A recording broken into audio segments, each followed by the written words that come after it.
On the corner of Clark and Addison, and today it's the intersection of wild card and division. That's what's on the line today in this most unique double dip of Major League Baseball games. It's the Brewers and Cubs deadlocked after 162, needing an extra game to see who wins the National League Central. We get set for first pitch after we remind you how unique this day is. One more game. Some of the greatest moments in baseball history have played out right here on this stage, where all the drama of a 6-month season gets captured in one last 9-inning duel. Both teams are in the postseason, but the division crown is still up for grabs. Time to find out who takes it on Tiebreaker Monday. Couple of MVP candidates on the field today. Kirkjian Yelich of the Milwaukee Brewers having an outstanding second half and a red-hot September that helped the Brewers go 19-7 to pull into a deadlock with the Chicago Cubs, who not too long ago were World Series champions. Baez is their MVP candidate. As Ernie Banks said, let's play two. Today we play two more.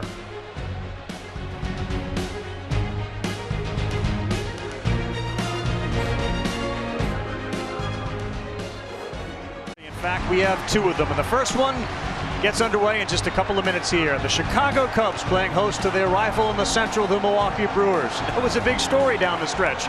Are we really rivals? Well, you finish with the exact same record. That's pretty good indication that you guys are. Division champ, home field for the winner. Loser tomorrow, wild card game. And whoever loses this game will host it. If the Cubs lose, the wild card game is here. If the Brewers lose, they go home and host the loser of the Dodgers and the Rockies. This guy has been great against the Milwaukee Brewers. Jose Quintana 4-1, a 2.17 ERA. He has done a phenomenal job against Kirkjian Yelich, which virtually nobody else has.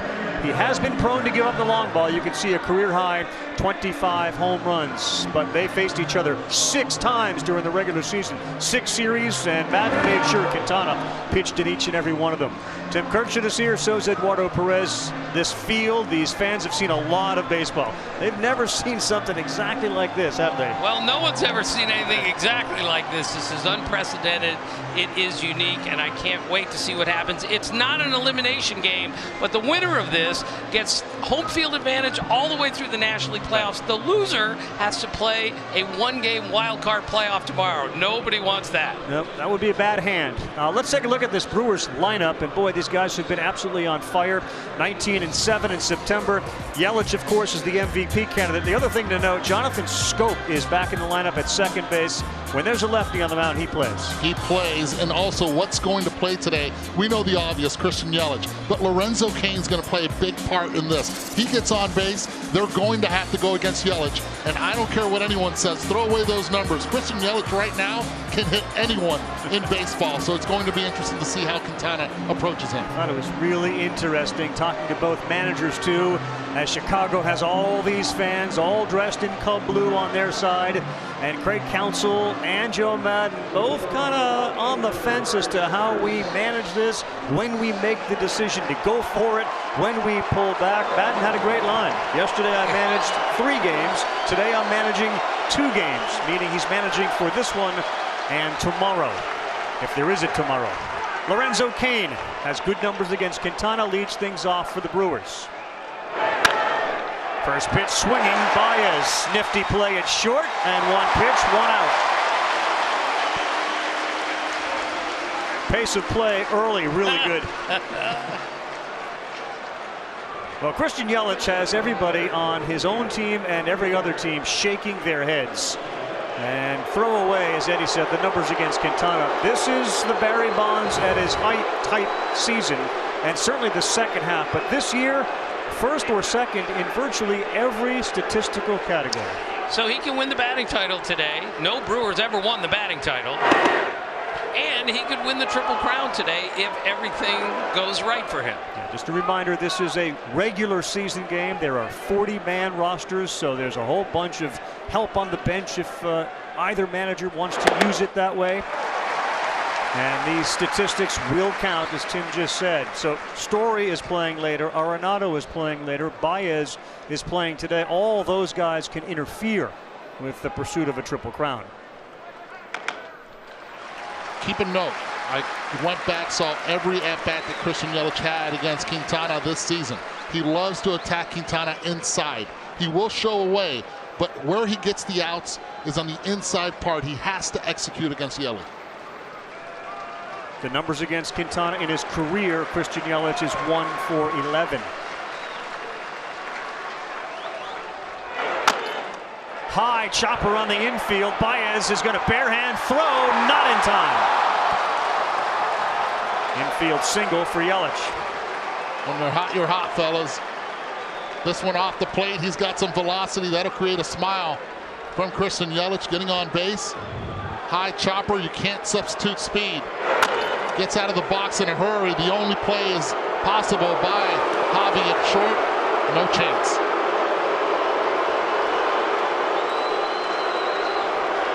Last dozen games coming into this, Yelich, and as Eddie said, when you're hot, hitting .462. 6 homers, 20 RBIs. He talks with Anthony Rizzo over there at first base. Rizzo drove in his 100th run yesterday. And here's Ryan Braun, the left fielder, 20 homers, 63 RBI. And Ravi, when we asked Craig Counsell about how good Yelich has been, he said the guys on the team just shake their head and they cannot comprehend how he can be this good. That's how good he has been the second half of this season. This guy in the batter's box has been really good too here in September. Nope, misses inside. Ryan Braun at Wrigley too, 935 OPS, which is the 3rd highest among active players, with a minimum of 300 plate appearances. So Braun is in a good spot and affords a little protection for Yelich. 382 on base percentage this month for Braun. 382 with power. Hard on the ground to short. Baez the flip, and Murphy's throw allows Rizzo to hold the bag. A double play. Buster Olney is with us. He'll join us as we continue here. Tiebreaker day at Wrigley.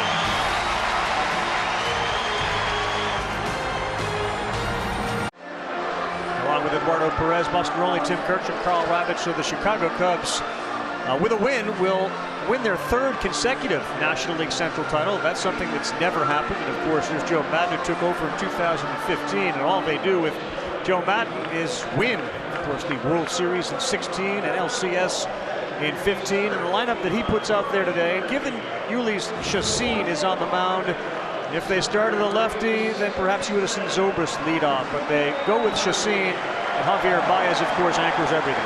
He really does. Started off the season actually as the number 8 hitter and has turned into a reliable hitter, a bad ball hitter. Javier Baez aggressive at the plate. We saw Ulysses Chacin pitch against the Cardinals last week. Looked really good. He's got a great slider, and when he locates that, that's a very difficult pitch, and he's been very good against the Cubs this year. All right, Daniel Murphy leads things off. A little two-seamer in there for a strike. 22 2/3 innings, 1.59 ERA. Chacin against the Cubs, and had a 1-0 shutout in the middle of June. Murphy's been hot lately, a 10-game hit streak. That one also gets a piece of the strike zone, says Fielden Culbreth. He is the umpire behind home. Rare, we actually have 6 umpires. We've got a couple of umpires on the right and left field lines, but they are about 40 feet behind the guys at first and third. And Murphy elevates this one. Kane slow, and now he is under it and waves off Arcia, the shortstop.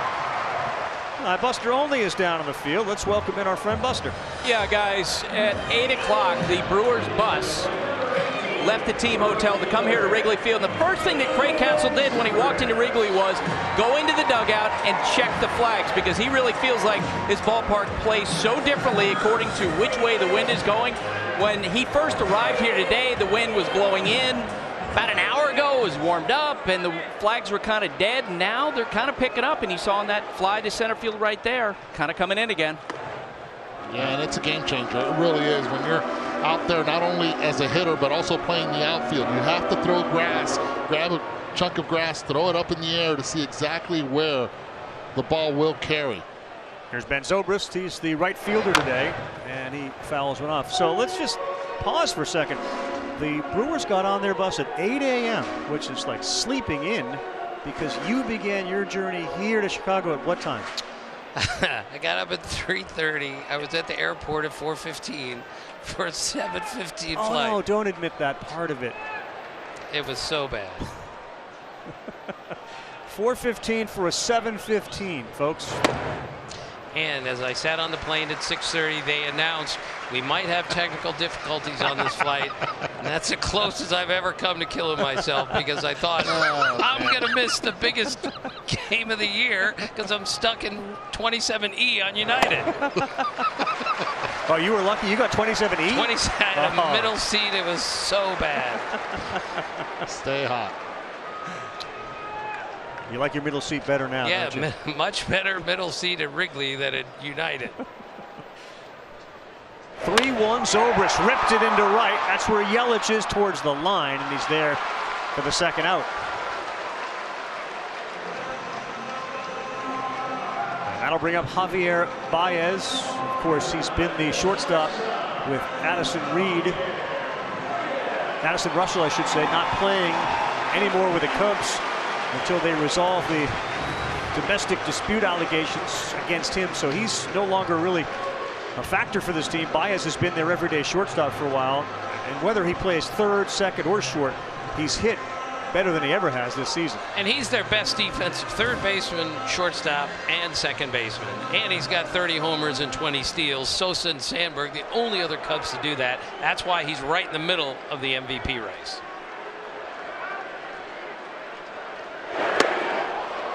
He'll do that too, Eddie. He'll swing. He will. That's one thing. You cannot go to the restroom with Javi Baez. But a little concern right now with Chacin. The first 2 outs have been in the air. You'd rather see him throw ground balls, especially off the fastball. When he's on the ground early, that's when he's successful the rest of the game. Like that. That's the pitch that Jhoulys Chacin has to execute. Down in the zone. Work the corners. Baez yesterday became the first player in Cubs history, 40 doubles, 30 homers, 20 steals in the same season.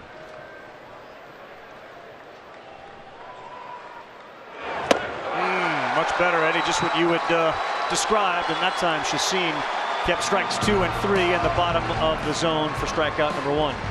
Well, he worked them early with the fastball, and then after that it was all about the slider. Down in the zone, nice job by Kratz.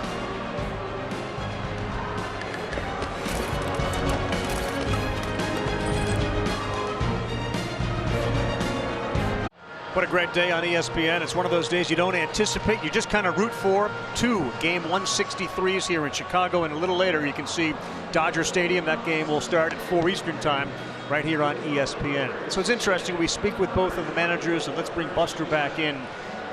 The mental gymnastics on how to manage this game and when to go for it and when not. Did you sense that from both Madden and Counsell? Oh, no question about it, because they also, as both lent voice to, they understand that they may have to manage a game for tomorrow. And you get the sense in both dugouts that the key factor, if they get a lead, that's when they're going to go for it with aggressive use of their bullpen. Outside of that, I think they're going to wait and see how the game develops. Jesus Aguilar just misses one as he fouls it off. I mean, I think Joe Madden said it best when he said, yesterday I was managing 3 games at a time. Today I'm managing 2 games at a time, because yesterday he had to consider Monday and Tuesday. So that's what makes this unique today. 35 homers, 108 RBIs for Aguilar. I think the roster configuration also has to differ with each manager. When you know that if you lose tomorrow and you are Joe Madden, who do you have? You have John Lester in your back pocket. Right. You don't have that if you're Craig Counsell. What you have is a great bullpen. And yet in that great bullpen, Josh Hader is so much better when he doesn't pitch back-to-back days. So Counsell has to look at it today and say, I only want to use Josh Hader if I need to, because I might need him for tomorrow. Aguilar back up the middle, and that's a hard single for Jesus Aguilar. Second hit of the day for the Brewers. And again, we got 2 today, and the runner-up of this tiebreaker, the loser, will host the National League Wild Card game presented by Hankook Tire tomorrow night against the NL West. Loser today. Tune in ESPN tomorrow, 8 Eastern time, as baseball's next generation chases October crown. Wherever that game is, we will be here for Baseball Tonight, as well as SportsCenter, beginning during the morning and all through the afternoon leading up to first pitch. Jonathan Schoop, the second baseman, bats now. Schoop's numbers against lefties versus somebody like Travis Shaw, they're better. Line shot to Bryant, though, and he is retired. No secret what the right-handed hitters are going to try to do against Quintana. That's attack early. We saw Kane first out, and then right there, Jonathan Schoop barrels it, but right at Chris Bryant, third base. Gio Gonzalez pitched for the Brewers yesterday. He was very good. David Stearns in the front office have really reconfigured this team off of last year with the acquisitions of both Yelich and Kane in the offseason. And of course, the guy at the plate now, Mike Moustakas, who was the longtime Royal. As he looks at a breaking ball in there for a strike. And I asked him if this team reminds him of the Royals at all, and he says very much so, the way we play defense, the way our bullpen pitches. He says the difference, though, is that Royals team didn't have Christian Yelich swinging the bat the way he is right now. That ball is shallow right. Zobrist comes in, and he makes the play. Ben had some adventures out in right field yesterday on a ball off the wall. The game that the Cubs played yesterday, in spite of the fact they won at 10-5, never felt like that game was in the bag. I mean, every other team was winning by 15 runs that had to win. The Cubs, even though they had a lead, it never felt too comfortable. I think that's because of the effects of the other 3 games. They were so easy, as you said, in the bag. 5 runs. It's a nail-biter. Joe Madden said it felt like a 15-inning game we played yesterday, and it was only 9. Eric Kratz, the catcher. And this ball to left. And another good, easy, effective inning for Jose Quintana. The big bats are coming up for the Cubs. Anthony Rizzo, triple digits in home runs again. Chris Bryant and Kyle Schwarber as we come back to Wrigley. Tiebreaker Monday. Well, this kind of feeds the, well, we're really not rivals when it comes to the numbers and the seasons that they've played and the playoff appearances they've had. And, of course, the World Series titles, where the Brewers still have a 0 on the board. But the way they're built now with the bullpen, and everything's about the bullpen, a pretty good feeling about themselves here in 2018. Anthony Rizzo leads things off for the Cubs here in the bottom of the second. And he looks at 1 for a strike. How about yesterday's day for Rizzo? If it felt like a 15-inning game, he probably wanted to continue. He reached base 5 times. Right, he went 4 for 4 for the first time in his major league career, and he drove in his 100th run yesterday. Given the way Rizzo started the season, in fact, the Cubs, but individually, Rizzo started the season, 100 wasn't always a lock. And for that guy, you pencil in 100+ every year. He was really proud about the fact that he got there. A lot of frustration early on in the year. The weather had a lot to do with it. And remember, he did not really have a spring training. He had a sore back, was dealing with those issues, so limited at-bats starting the season. And the second half for Rizzo, he had 331 on base, 422 slug, on OPS 965. That's a really productive second half. And the best part about Rizzo is during, and they are still mired in this sort of, they played the 30 games in 30 days. They've in fact been going hard for 42 straight days, playing 41 games, is that he didn't change his uniform. Between the 2 games where they played and got on a bus, he kept it on. That's a great thing. I love that about him. And I love how he chokes up on that bat with 2 strikes. Tough out. Couple guys in the division. You look at Joey Votto, Dickerson also with the Pirates. They grab that bat, they choke up on it, and their goal is to get on base, especially leading off an inning. 2 years ago, he had the most foul balls on 2 strikes of any player in the National League, and that was because, Eddie, he's choking up and saying, I'm not giving in, I'm not going to strike out here. Shift on for Rizzo, and I was going to say there's a ton of room, obviously, between the shortstop Garcia and third base. This team shifts 23% of the time, which is the most in baseball. You say 23%. Major League Baseball average for team is about 18%. So they shift an awful lot. One thing is shifting awful lot. Another thing is being successful awful lot. And that's exactly what the Milwaukee Brewers are. They're successful within their shifts. Best in baseball. If you're not successful, don't you stop doing it? And you say, no, it's not working. We should pull back the reins a little bit. I think they're over the trial error, and I think David Stearns, was the general manager, has a lot to do with it. Remember, he was with the Houston Astros, a very analytically inclined organization, while he was the assistant GM.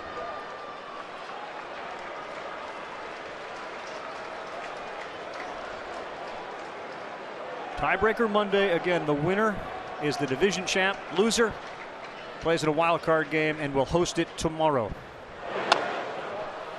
Ravi, this is so encouraging to see a really big guy like this, a middle of the order hitter who is saying, I am going to foul everything off if I have to, because he is a big man. And by the way, he plays the piano. You know that, right? So he quite literally can play the piano and move it too. That's how big and nimble he is. To your point, an 85% contact rate with 2 strikes, which is 7th highest in the National League. What do you got? Another foul ball here? 1-2.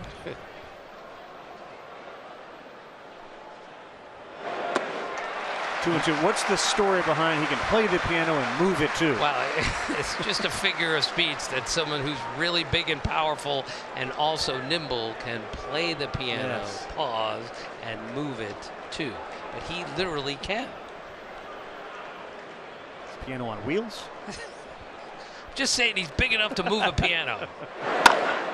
It's this one to center. Lorenzo Cain and all his defensive runs saved this season make the easy catch.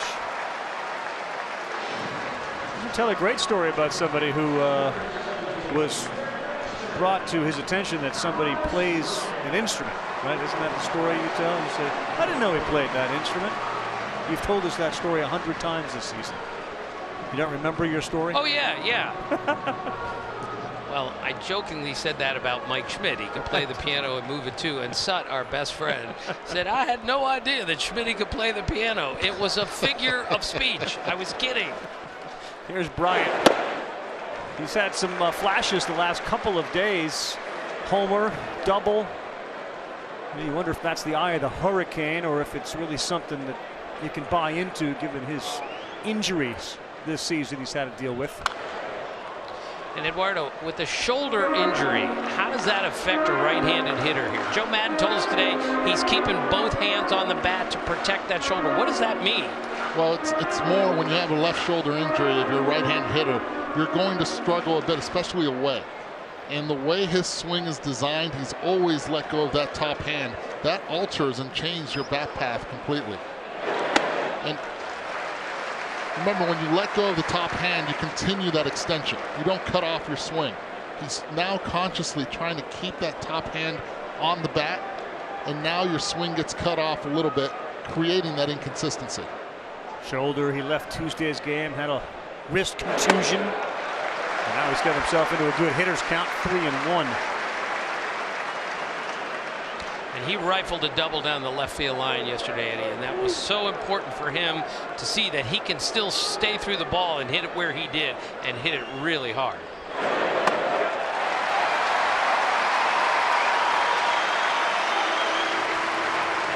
Now, Buster, early in this game, obviously, but is there a team that is sort of maybe having an advantage the way it's playing out? Wow, well, the way that the Brewers finished the season was absolutely remarkable. The way that they hit the ball, and I think Kirkjian Yelich was at the heart of that. And I've been interested, Carl, at the beginning of this game with a noon start, the energy level. Joe Madden talked about that with us, and he mentioned that in his meeting with the players just before the All-Star game, he talked about bringing energy. Today seems like one of those days where that habit's going to be so important because of the early start. 26 homers, 61 RBI for Kyle Schwarber, who's up now. A good one in there from Chacin. And Joe was making the distinction between sometimes collegiate players, that energy, that enthusiasm, that they innately have it. And you go through a period like they're going through, and sometimes it's hard to muster that every single day. I appreciate that. It's a hard one to buy into, though. I mean, of course, energy and enthusiasm matter. Yeah, but the way he said it is the energy. You can't be intimidated by it when you have it. And the Chicago Cubs, for a short term right now, for this month, they can create that energy. But right now, for an entire season, 162, now 163, can they do it? Can any team do it? It's hard to sustain. Within minutes after game 162, the Brewers sent out the information to their fans, encouraging them to buy tickets here because they wanted to draw upon their energy. About an hour and 15-minute drive from Chicago to Milwaukee. And there are quite a few Brewer shirts here, new school and old school. They blend in a little bit with the coloring of the t-shirts. And 22, the MVP of the Brew Crew. 0-2 to Schwarber. So interesting there, Eddie, that Mike Moustakas just moved when the count went to 0-2 and moved from regular third base, basically, or shifted all the way over to exactly where the second baseman would play. You take away, now if he wants to bunt, go for it with 2 strikes. They're hedging that he won't. He hasn't tried it all season long. Why now?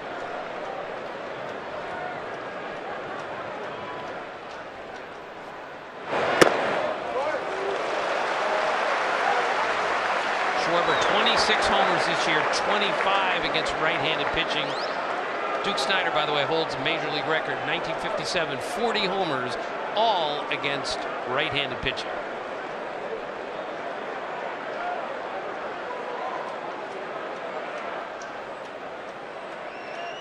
The opponents just never threw a lefty against him?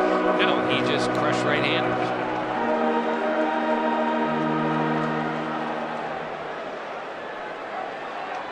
And the Brewers, Eddie, are so much better defensively with Jonathan Schoop at second. So if we have a double play situation, instead of Travis Shaw, who's trying his best, you got a guy who turns it in Schoop about as well as anyone in this league. This has been their best defensive team in a long time. I mentioned the shifts, but defensive run save, they're second in baseball. You see 88 of them. Arizona, by the way, blew everybody away. They were 157, but second most in baseball. Diamondbacks there, I should say, 119 defensive run save. So they were the cream of the crop when it came to defense. And it's no surprise that the best bullpens are the ones that are left in the playoffs. Schwarber hard on the ground. Aguilar for 1. Back to him. Double play. Nice play by Jesus Aguilar to start the 3-6-3 double play. Runs have been hard to come by in this series. There have been 9 shutouts in their 19 games. And we got zeros on the board here at Wrigley to start things off through 2.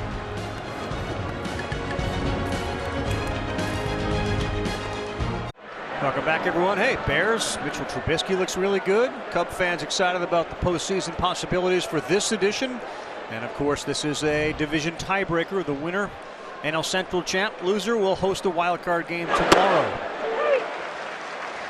8, 9, and 1 due up here in the third. Orlando Arcia, Chassin, and then Lorenzo Cain. 2 best records in the league, and that's why they'll host a wild card game even if they lose this one.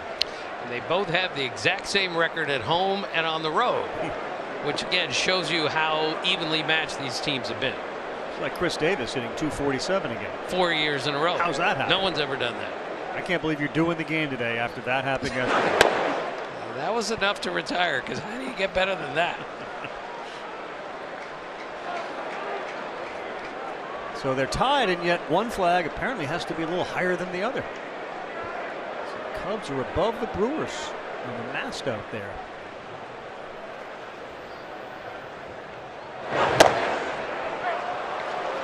Inside 3-1. So the Brewers, remember, were 5 games back September 3rd, right? I mean, this series was over. The Cubs were going to win the division. They were 5 games back. They won their last 7 games, won 19 of 26 in September. And this is the 20th meeting of the season with the Cubs.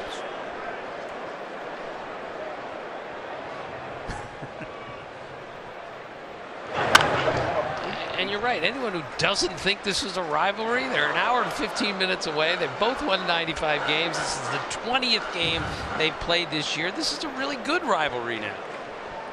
As far as offense and pitching go, they were amongst the best, given that record when it comes to ERA, runs per game, getting on base, hitting the ball over the wall, and of course they rode on the back of Kirkjian Yelich.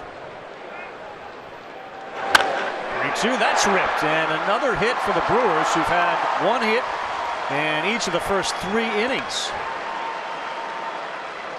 I'll bring up the pitcher, who Chacin will likely be bunting. Play ball is MLB's initiative to inspire all forms of baseball and softball participation, making play opportunities available and fun for everybody. To learn more, go to playball.org.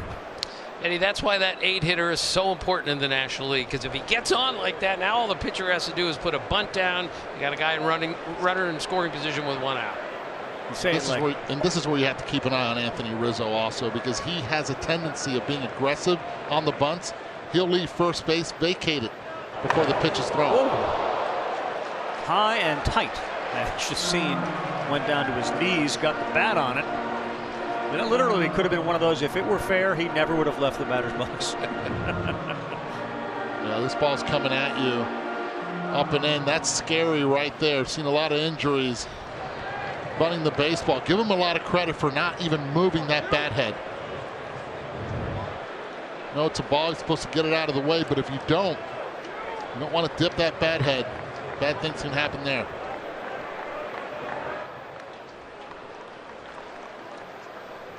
And you're right, Eddie. It's amazing the way Rizzo plays certain bunts. Sometimes he's 30 feet from home plate when it's a sure bunt situation.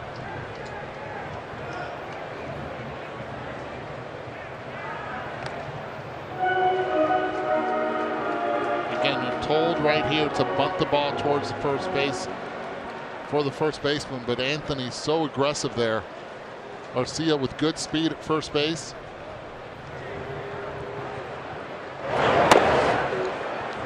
See, that time Anthony stayed back.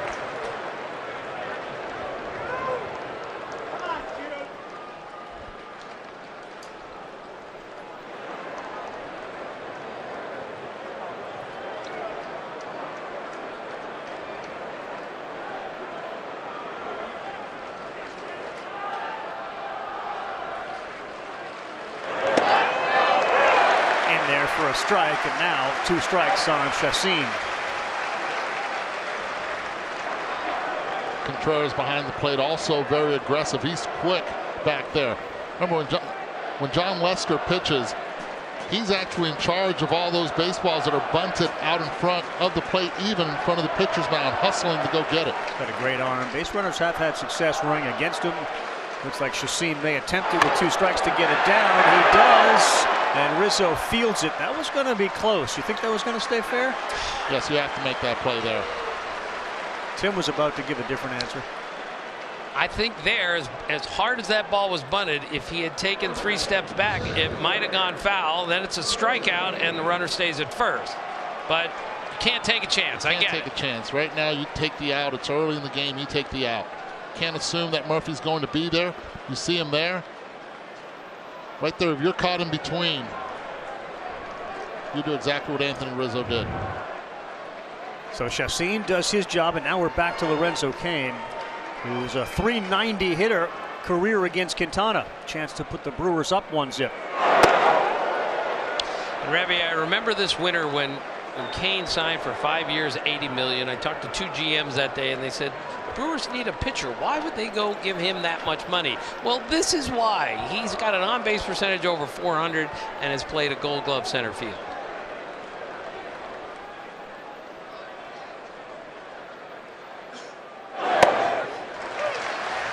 We talk a lot about MVPs, and as you take a look at the guy that clearly is the MVP for the Brewers in Yelich. With the Red Sox, there was some discussion a little bit about J.D. Martinez might be the MVP of the team, but Mookie's the MVP of the league. Lorenzo Cain has to get some consideration within the clubhouse for being as valuable as Kirkjian Yelich. I think he's got a higher WAR than Yelich does. And it's the adjustment that he made. When he first signed, he did not know if he was going to be the leadoff hitter or the 2-hole hitter. Once they told him he was the leadoff hitter, he focused on just getting on base. Garcia, big lead. That one is fielded by Baez, which saves a run. Nice job by Javi Baez over there at short. That was huge. This is why Javier Baez is so special. You put him at second base, he's great. You put him at third base, he's phenomenal. And you put him at shortstop, and he's just athletic. Going to his left right here, always moving his feet, squares it up from down under. Really good throw to Rizzo. He knows he has to hurry with Kane.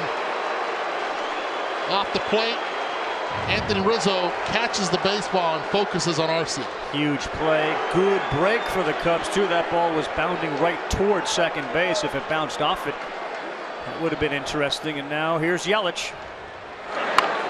He tries to lay a bunt down. This is interesting from Yelich. I love it. I love it because Kirkjian Yelich understands how important that first run of the game is, especially with their bullpen. He can beat you in so many ways.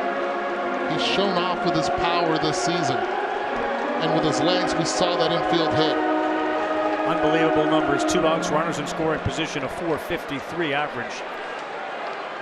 And those WAR numbers, by the way, Yelich at 7.4, Kane at 6.9. It shows how close they've been all season. So here's a guy who slugged .743 the second half of the year, and he's bunting in the third inning of a game because you're right, Eddie. Runs are so important, and once you get that Milwaukee bullpen in the game, things change again. Type of moment reserved for MVP guys, though. Tiebreaker game, division on the line, and he delivers. Kirkjian Yelich knocks in Arcia, and the Brewers go up 1-0. Just what you'd expect from Kirkjian Yelich this season. Rule number 1, Tim. Don't let that man right there beat you. Tell team. Do not let him beat you. 1 for 11 coming into today's game. I told you, throw away those numbers. Fastball leaks out over the plate, stays through it. Helmet jiggles a little bit. It doesn't matter. He stays right through that baseball. This guy is right now the best player in Major League Baseball. Ravi, he has barreled so many balls this year. I asked him after getting a tip that he's broken roughly 6 bats the entire season, which is a remarkably low number. Travis Shaw, we're told, has broken 70, but he barrels it so often he never misses a pitch. He hits it hard almost every time. So right there, Eduardo, would you have walked Yelich in that situation, first base open? I pitch him uncomfortable. I do, but I do not give him a cookie right there to hit and beat me. I have Ryan Braun behind me. I know he has a lot of history. He's been swinging the bat well, but not as good as Kirkjian Yelich. Left on left is a wash with Yelich. Ron rips one just foul. We got a lot of eyes over there. That fell between the left field umpire and the third base umpire. And ironically, the third base umpire made the call, not the left field umpire. The guys are like right on top of each other. Again, this is a regular season game, but it doesn't feel that way when we have 6 umpires instead of 4. Major League Baseball changed that rule in 2007 for tiebreaker games like this.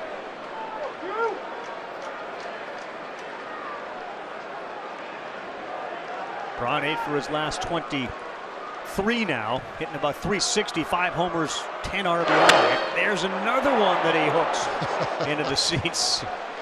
He's got the forehand topspin swing going right now.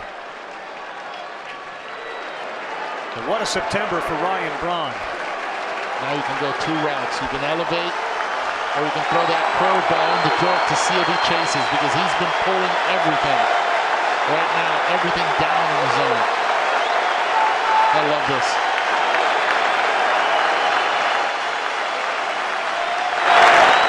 Yelich goes, throw down, not even close. So Yelich into scoring position with 2 outs.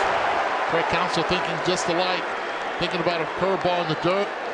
Contreras to no avail, throws it. But you see where Yelich gets a really good jump. No need to even throw that baseball. Second on the team with 22 stolen bases now. Kane leads them with 30. Just another reminder of Yelich. He doesn't just hit. He's an above-average outfielder, and he can run. Like Baez on the Cubs.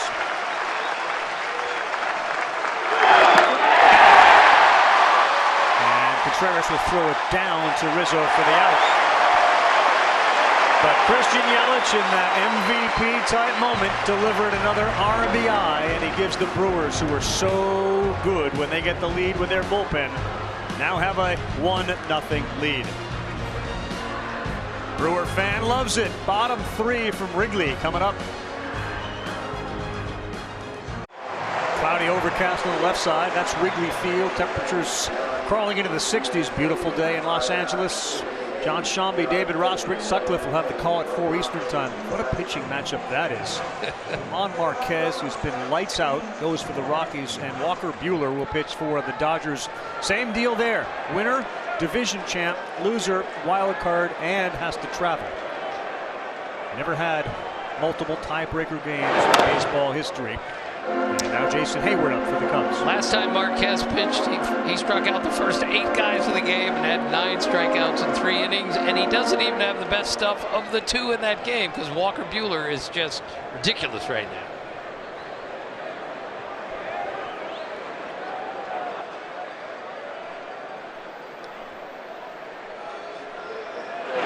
I think a lot of people in Colorado would say you're nuts, because Marquez's slider is absolutely filthy.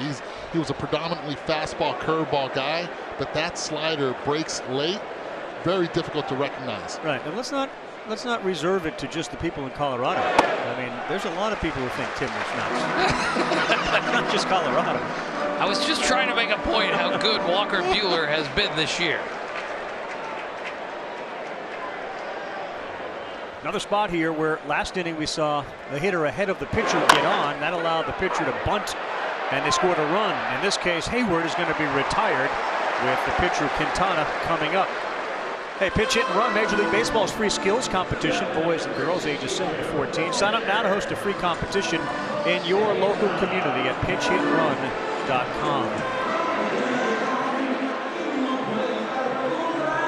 Quintana followed by Wilson Contreras. 1-0 Brewers over the Cubs, thanks to Kirkjian Yelich, whose pursuit, by the way, of that Triple Crown certainly is moving in the right direction. 2 hits today and an RBI. The last National Leaguer to win the Triple Crown was Ducky Medwick in 1937. His first name wasn't Ducky, though, was it? Joe Medwick.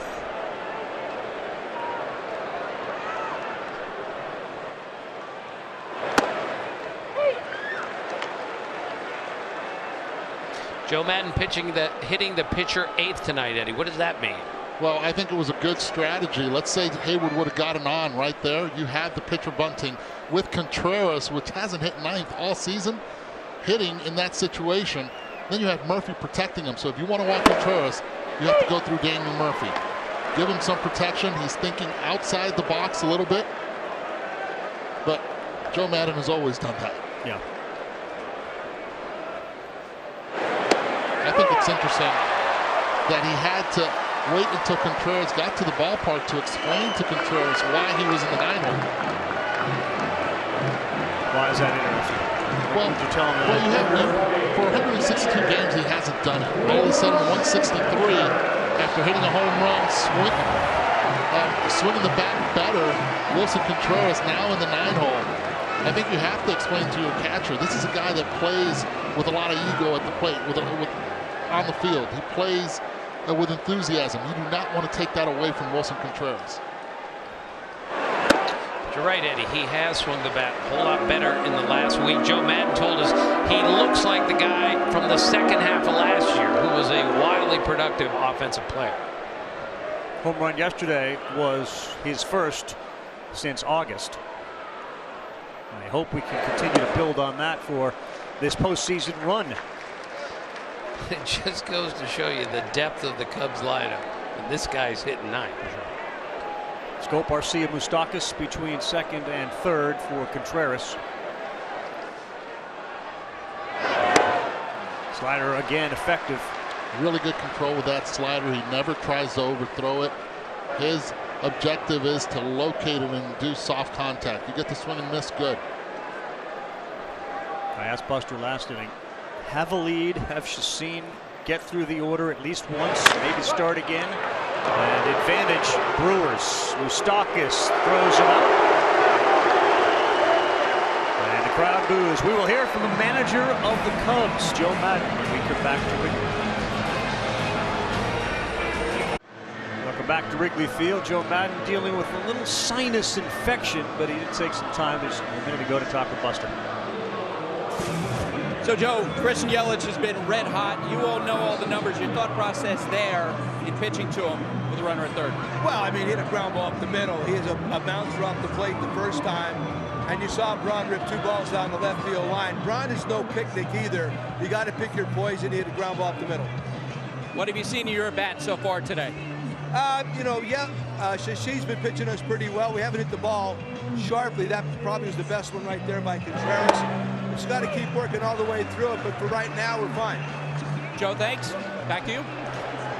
Quintana, first 2 innings, he threw 16 pitches. Last inning, 21. He deals with Aguilar, Scope, and Moustakas.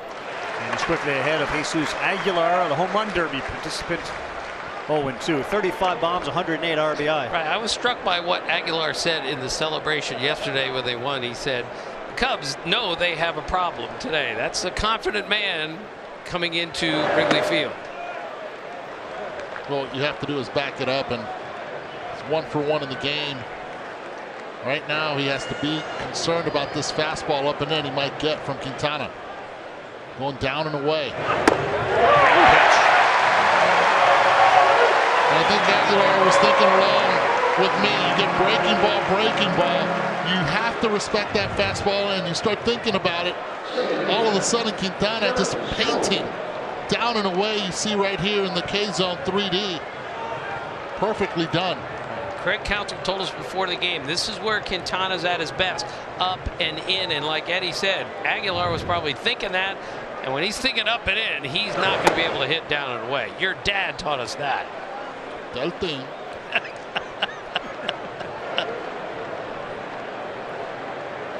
Scope had 17 homers and 40 RBIs in the 85 games he played with the Orioles this season. And that one sounded like a little bit of a broken bat. It goes to left and it's caught by Kyle Schwarber out there. A reminder, NL wildcard game Tuesday, 8 o'clock Eastern time. That one is on ESPN. So we don't even know who the wildcard participants are, let alone where it's going to be played. Both of those will be decided today and tonight. The AL wildcard, A's and the Yankees, Wednesday, 8 o'clock Eastern time on TBS. And the Yankees, of course, have that game at home based on Aaron Boone's team playing well the last weekend against the Red Sox.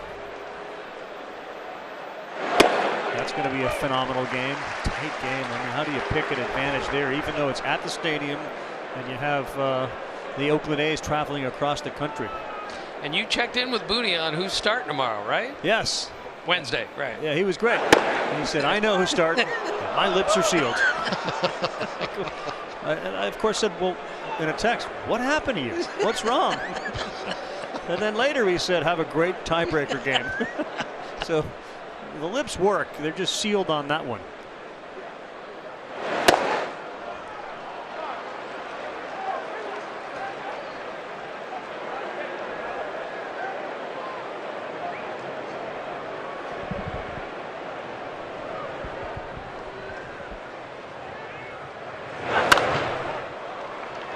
Make Quintana so filthy is he can be 2 different pitchers within a game. He can beat you up and in, and the next time he faces you, he can beat you with a multiple of not different pitches but location. He can also go down and away.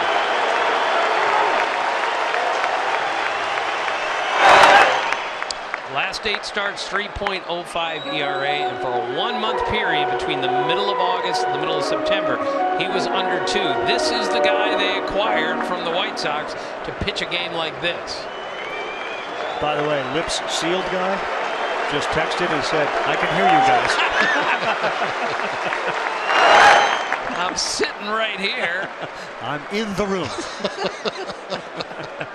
That's great.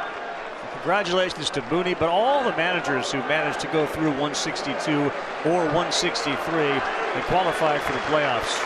This is a slog, man. 162 games.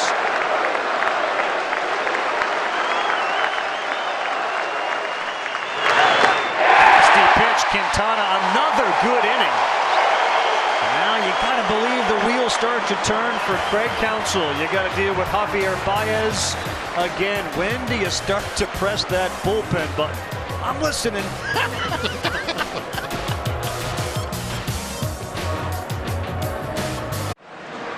Back here at Wrigley Field, sellout crowd on hand watching this one, and a moment ago, Buster with Craig Counsell. Craig, one of your great challenges down the stretch, come up with different ways to describe what Kirkjian Yelich has meant to your team. Try it again. Well, he's off to a good start today, driving in that run with a nice base hit up the middle, and he's meant the world for this team for sure. He's had an incredible month, you know, really a historical month in my eyes with, you know, the definition of MVP. With you talk about the numbers he's put up plus the value to our team, it's the MVP. You've got a lead. How does that affect your thinking about how aggressively you use that great bullpen? Well, I think the important thing right now is that Ulysse is throwing a heck of a game, and he's pitching really well. So right now I'm rolling with Ulysse because he's doing a heck of a job. Craig, thanks. And a one pitch out to Daniel Murphy. I was going to ask you guys, it feels like a big inning here. You had the top of the order, Murphy, Zobrist, and Baez, second time through the order. And before I asked it, you couldn't think of a better outcome than a one-pitch foul pop-out if you're the Brewers. The location of it, you're looking at a fastball up and in that he's been actually bringing back with that two-seamer. He's now being aggressive. He's going to give them a different look. Still will have that slider in his back pocket.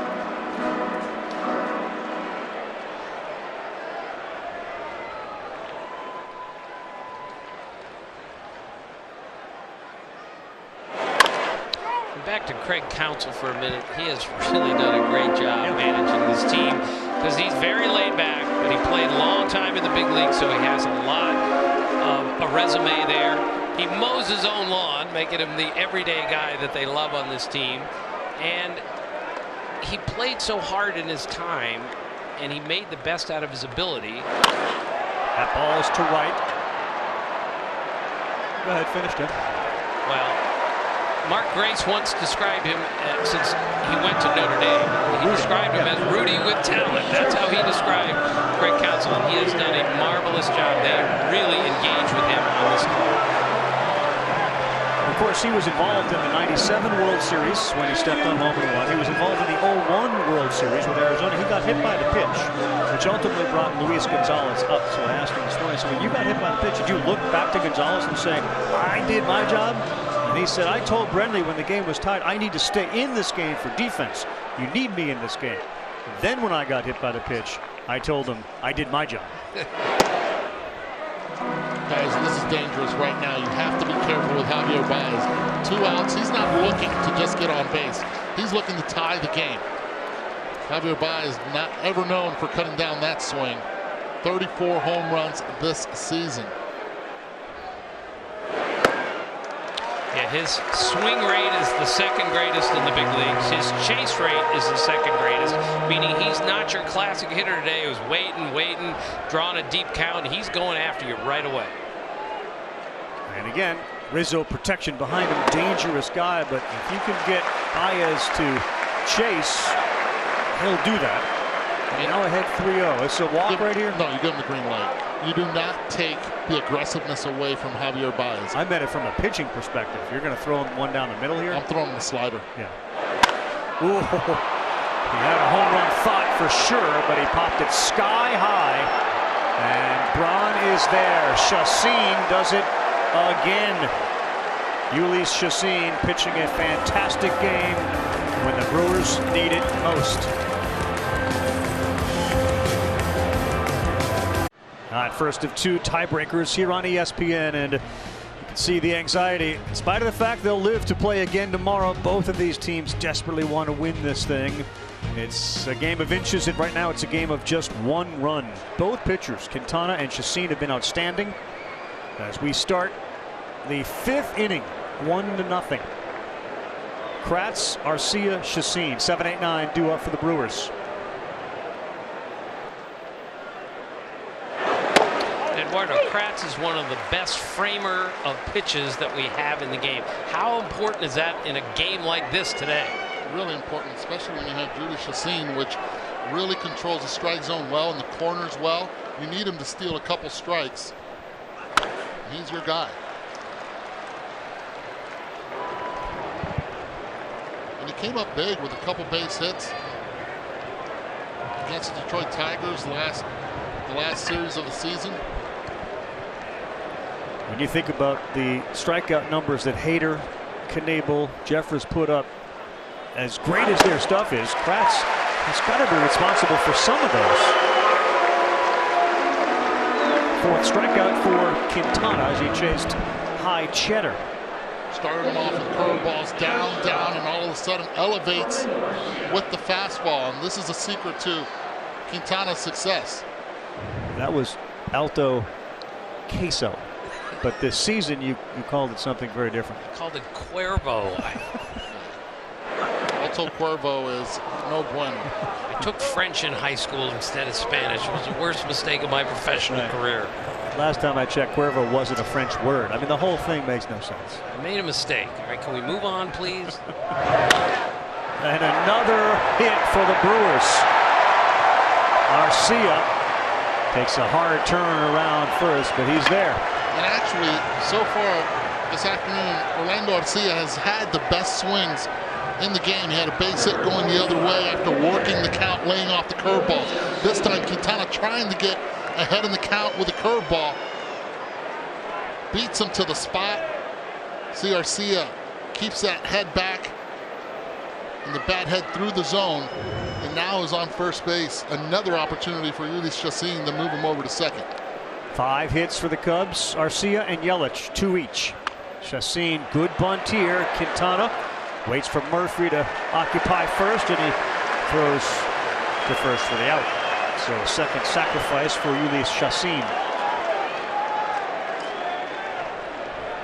Well, last week in St. Louis, Mike Shilton and his staff decided to walk Lorenzo Cain to face Christian Yelich with a left-hander on the mound. I'm telling you right now, that's not happening here. And when it happened, Lorenzo Cain started laughing, looked at the dugout and said, "Really? They're walking me to face you?" Next pitch, hanging slider, Christian Yelich, 3-run homer. Boom time. Meeting time here as they discuss Cain. It's actually a really good discussion because usually in any terms, you actually pitch around Cain. You do not let him beat you. But when you have that guy behind you, it changes everything. You have to go after Cain, a guy that already has 8 career doubles, 1 home run off you, and came into the game hitting .391 against Quintana. Yelich behind him, 2 for 2 today. There are those numbers that Cain has against Quintana. Another man in scoring position for the Brewers. Popped up.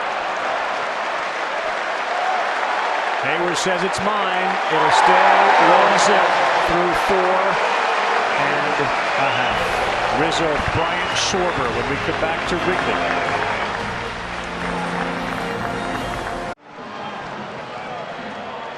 Cubs looking for their 3rd consecutive division title, and a loser of this one will host the wild card. Dodgers and Rockies after this. Anthony Rizzo, first pitch swinging for the downs on one that broke right in over his foot.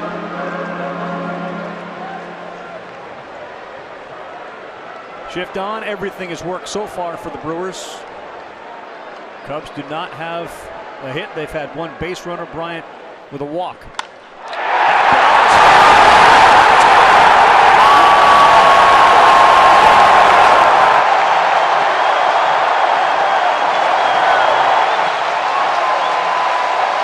Christian Yelich never moved, and the Cubs' first hit of the game is a homer.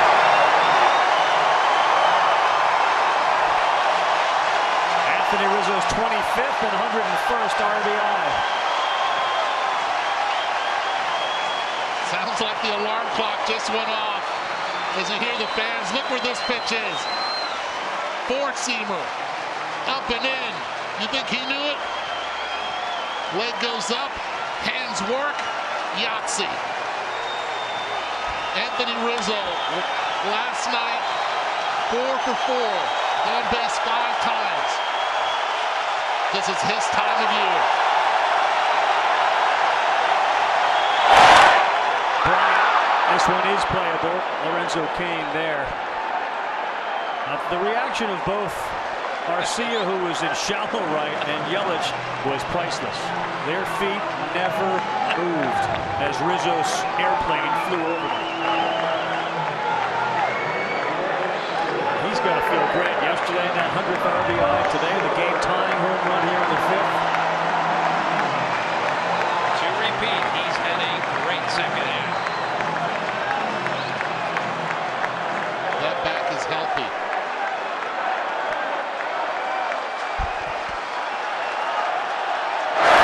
You guys have to understand, it was a 9-pitch at bat he had in the 2nd inning when he flew out to center field. Anthony Rizzo saw everything but the kitchen sink, and now did not miss that fastball. You saw the graphic there. No team has come from behind more often than this Cub team. And again, in what clearly is not an elimination game or a must-win game, but the game of chess that has to be going on inside the heads of Counsell and Madden, given the bullpen and how you have to save them for tomorrow. If that game is forced upon you, puts everything into flux. Hey, Carl, it really felt like, in talking with the managers, that it really was about getting the lead, like a tie score. I think in the minds of the managers today, very different when it comes to making pitching choices. It's like Joe Madden told us, one of his sayings is score first, score last, and now he's got this thing tied. Good call. Schwarber did go on that. I don't like it. I do not like his idea. You have 2 strikes. He's falling right in the trap. I want him to swing the bat right there. I think he just asked home plate umpire Field and Colbert what the count was. I don't think he knew there were 2 strikes on it. The count was wrong on the scoreboard. It's possible it confused him. The lefty Randy Rosario warming up in the Cubs bullpen. Nope.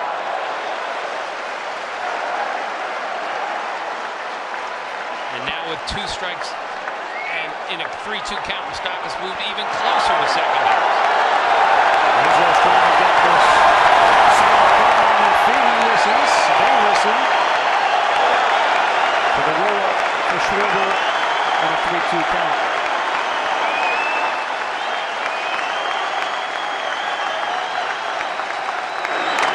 I love what Joe Madden's doing right here.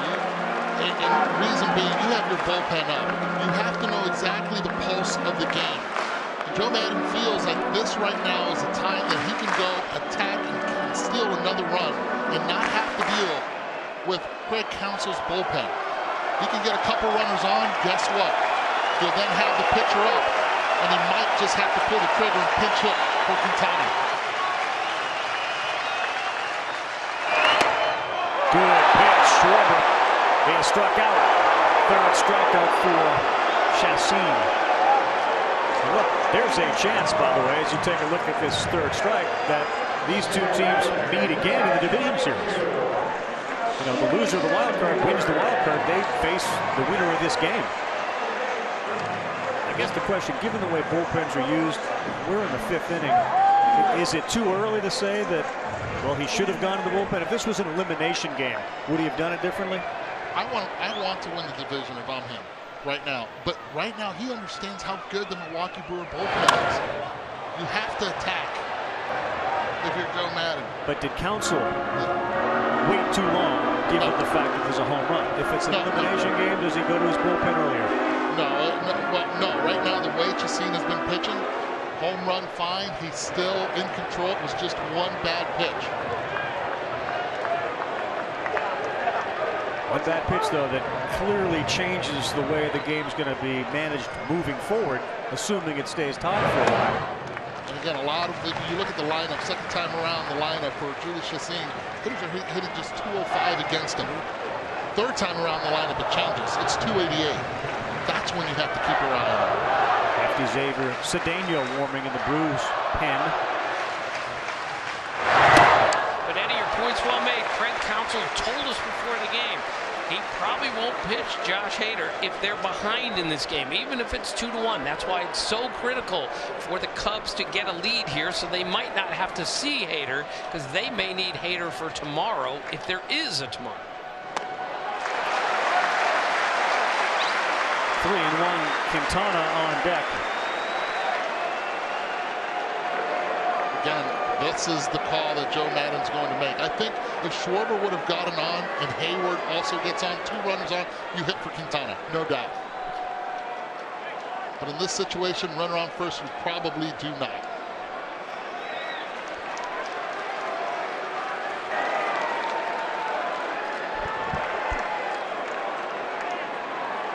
I love it. You taunt him with the pinch hitter, top step.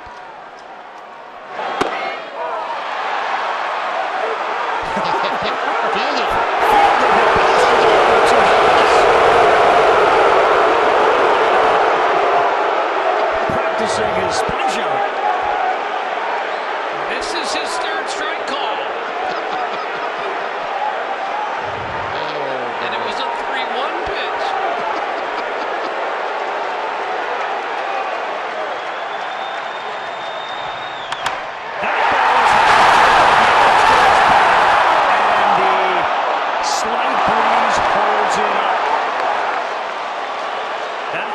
Close. This one was a no-doubter. Nobody beats the Riz today. He goes yard. Chacin and the Brewers now in a tie game, in a tiebreaker.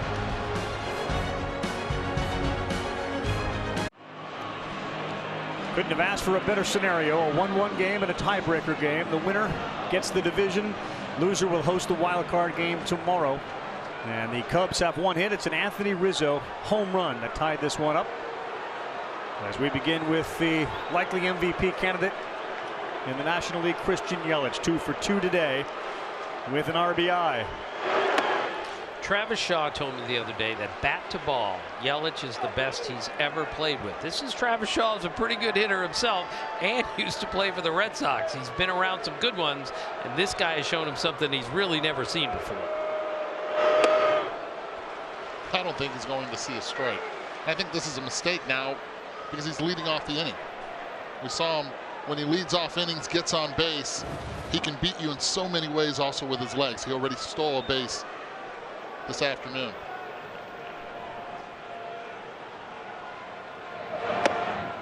Close, and he gets the call in the bottom of the zone.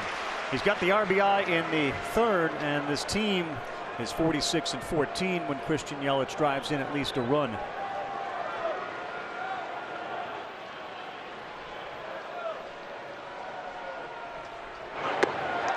Another good one. 2 tough pitches headed to hit, huh? That's paint. You're going to throw a 2-0 and then a 2-1 pitch.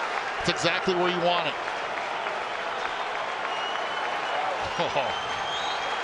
You're going to make a mistake, you make it outside that box. Don't go in there.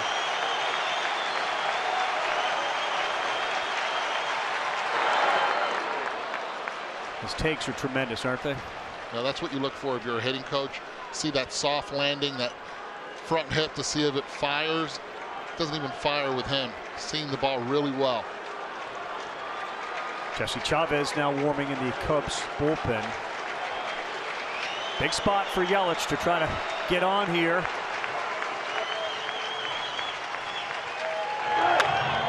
And he does. Wow, Kirkjian Yelich is 3 for 3 today. And we have seen 3 very different hits. And in today's game where we see a lot of shifts and everything on hitters, look at the positioning here on Kirkjian Yelich. Straight up, because he can beat you in so many ways. You pitch him away, he'll take you the other way. You pitch him in, he has the ability to drive the ball over the fence. Kirkjian Yelich is locked in. This is the bat to ball that we're talking about here. Right. It's becoming a little bit laughable. Guys, 1 for 11 this year against Quintana. 3 for 3 today. We've gone from 1 for 11 to 4 for 14. He owns them. Pretty good. He owns them. As you said, though, he owns everybody right now. It reminds us what Joe Maddon told us before the game when we asked him about Yelich. He said, "I wish he was still on the Marlins." Exactly. Jesse Chavez as Joe Madden starts to open the bullpen door. All right, welcome back, everyone. And Jesse Chavez, whose first game was July 21st. Since he joined the team, the bullpen ERA has improved. 3.40, fourth in baseball. He has not given up a run in his last 11 innings pitched. And he deals with Braun with Yelich at first. He throws a lot of strikes. 5 years ago, I made a speech, opened it up to questions. First question I got out of the box was a 10-year-old kid who said, "What do you think of the Jesse Chavez trade?" That was the first question I got. Wasn't ready for that one. Where were you speaking that somebody would ask that question? It had nothing to do with where Chavez was playing. The kid just said he's my favorite pitcher, and he's pretty good again. Were you in Oakland? Like, where were you? I was in D.C. in Maryland. Really? Couldn't quite understand. Fantasy. 61 games, a 2.60 ERA. And you see the other numbers, 91-17, a whip of 108. Zobrist has moved to left. Happ is in center, Hayward in right. And there's a strike. First 3 pitches, Chavez has already missed location in all 3. Second one could have been a strike. It was just a bad located spot. Badly located. Troy's trying to set up inside. Eddie Yelich stole a base last time he was on. He's going to let him hit.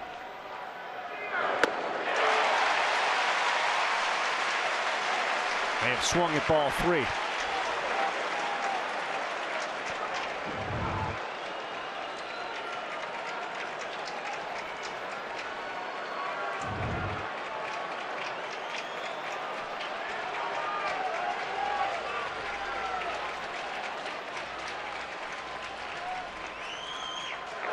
Gone.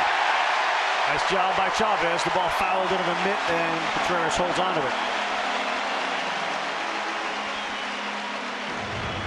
All his pitches went glove side, located nicely on the last 2. This one by Ryan Braun. And now Jesus Aguilar, 35 homers, 108 RBIs. And Eddie, when he came to this country, didn't speak a word of English. He's letting his back do the speaking now. And he wasn't even their everyday first baseman when the season began, but slowly but surely he started to produce, made the All-Star team, and has had a terrific year. Basically told him in spring training, prove it. Show us what you got. And he has been proving it all season long. He basically said, Eddie, when he first got here, the only words that he knew were number 2 combo. I mean, literally, that's what got him through the day. Happens a lot to many Latinos.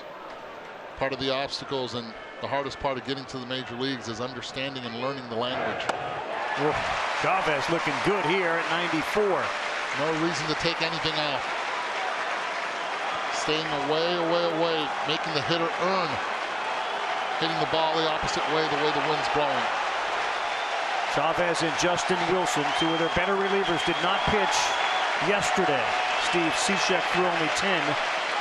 So they're all ready to go today if they need them all. That one is pulled outside.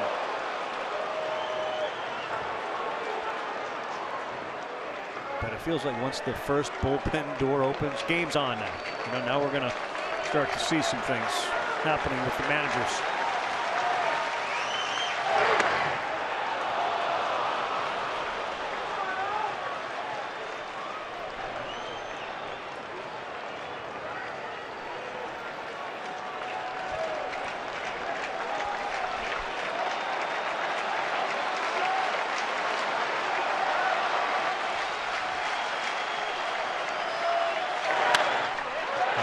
Double play ball. Bryant, Murphy, Rizzo.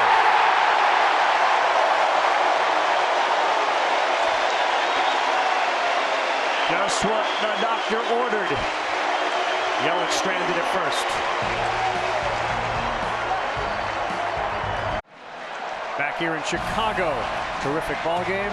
National League wild card tomorrow, 8 o'clock Eastern time. The 2 teams that lose today in these tiebreaker games will be the participants, and it will either be here in Chicago or in Milwaukee, as the teams from the West will have to travel.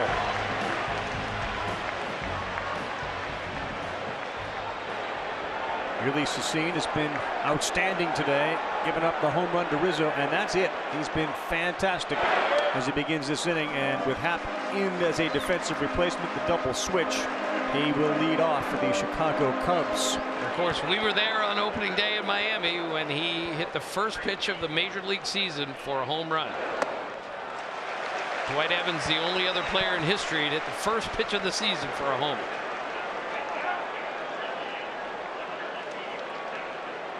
Now you have to respect the power. If you're going to go fastball, it better be away. Went with a slider.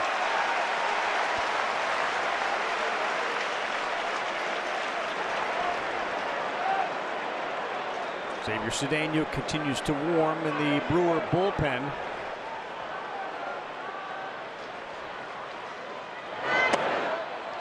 And there's a strike. Look, we're at a different age, too. The idea that you would take a pitcher out who had given up one hit or fire a manager who had made it to the playoffs or won the division, like, this is a different era for Major League Baseball. Pitchers do come out because the bullpen is where the strength is, and especially in a game like this, right? I didn't feel like the idea that Counsell had waited too long, or that question, because of the way everything is managed, was out of line. Especially in September, I watched the Brewers set their bullpen guys out after the first inning. 14 of them went out there. 14 relievers walked out to the bullpen, and they were all eligible to pitch today.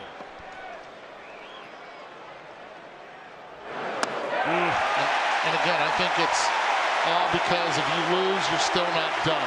Right. And you have to manage differently. And Jhoulys Chacín will live and die with the slider. He's been great with it. When he needs to get ahead on hitters, he goes to it. This is how he was the first 5 innings of the game. When he's behind the count, what does he do? He'll go and he'll throw the slider.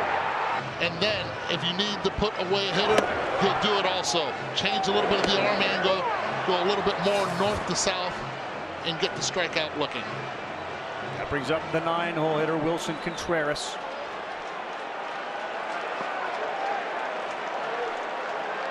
Second time that he has seen Chacín. He grounded to third his first time up. Hit the ball pretty hard. I think this should be his last hitter. Already, this will be twice around the lineup. Third time around the lineups. Teams are hitting .288 against them, and Daniel Murphy. Really good numbers against Chacín. Really good numbers. You have Xavier Cedeno already warm. And Soria's up as well. So tie game. You're not seeing Knebel. You're not seeing Hader up in the bullpen warming up. Not seeing Jeffress warm up. And those three guys are the greatest weapon for the Brewers, and the Cubs just don't want to see those guys, obviously, in this game.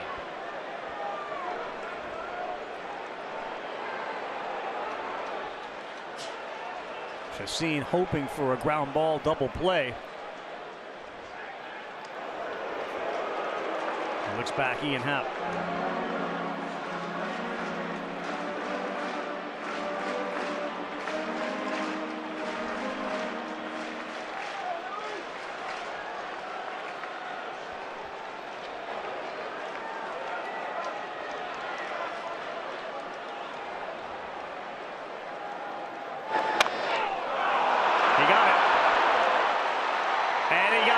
Double play started by Chacín to Scope on another slider that was hit back to the mound. A little surprising there where Joe Maddon allowed Contreras to swing the bat.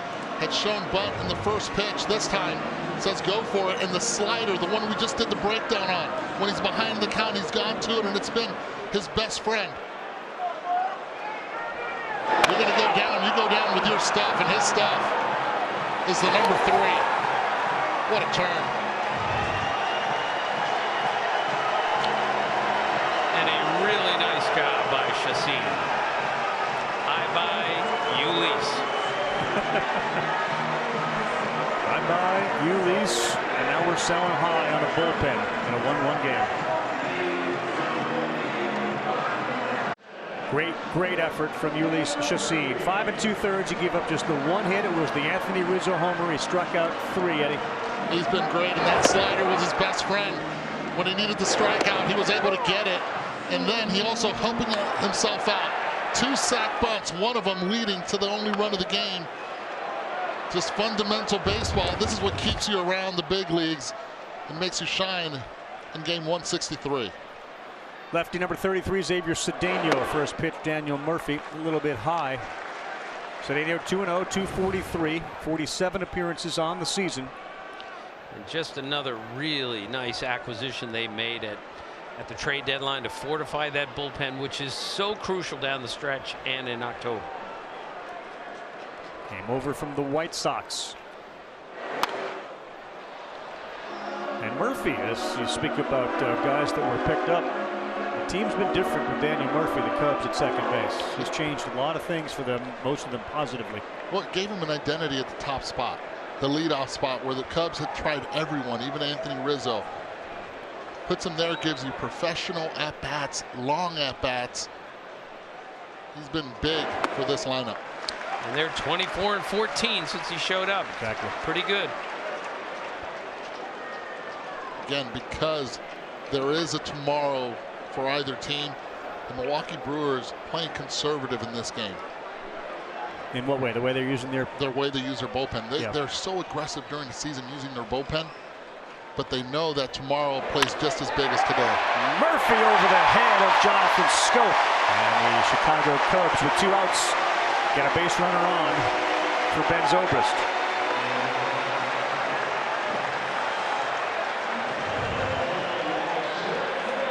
Over the top slider, and Daniel Murphy just recognizes, and we've seen how good of a postseason hitter he's been in this ballpark.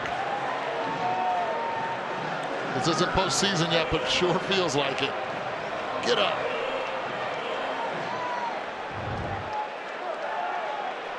Close. Here's Zobrist. Scope moves basically directly behind the pitcher. I think this is a good matchup also for Milwaukee. Zobrist hitting 3 in the 330s from the right side, but most importantly, no home runs this season from that side of the plate. All his power has come from the left side.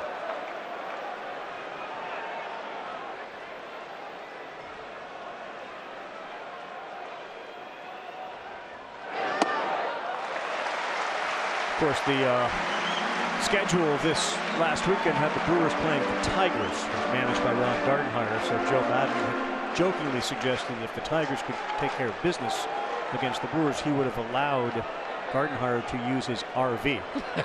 Gardenhire actually introduced him to the whole RV concept, so he was willing to part with the RV for a couple of weeks. Cousin Eddie was going to be Gardy's if the Tigers could take care of business.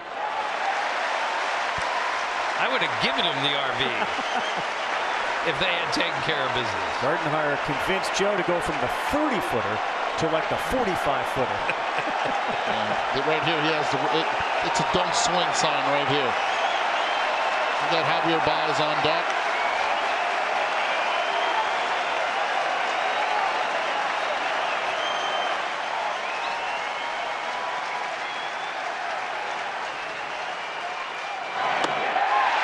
Close. Cedeno has come on and given up a walk and a single. You got to take him out. Oh, he's coming out. He has to. Again, I think the game itself is so interesting in the way the Craig Counsell is managing this and who he's using in these situations versus who's also out there because of the fact that you may have to play tomorrow. That's what makes it the unique nature of this. Stay tuned, boys and girls. 2 on, 2 down. There he is, Nolan Arenado, 37 home runs. That leads the National League. Of course, Kirkjian and Eduardo 36, one behind him in his pursuit of a triple crown. Javier Baez, an MVP candidate himself, 34 homers. Winner of this one, and the Cubs have a chance right here to grab a lead. Will be the division champ and have home field through the entirety of the NL playoffs. I'd rather have Knebel in the game right now. I want swing and miss. I want strikeouts. He's got Soria in there, so we haven't seen Knebel, Hader, or Jeffress at all. Let's not forget, though, what Counsell told us the other day. He's used 12 pitchers in September to get important outs, and Eddie is still shaking his head over here. I have to take this as a must-win game. In this game, this inning, it could be game on the line. We still have a lot of games left. So now all of a sudden you're taking this as a must-win game because of the situation of the game? No, I'm taking this as a must-win inning. You have to win the inning. And to me, you can bring in Corey Knebel in just to get that strikeout. You get the strikeout, then you can start off the next inning with another pitcher if you still want him to be available for more than one inning tomorrow. But you give your team the best chance to win.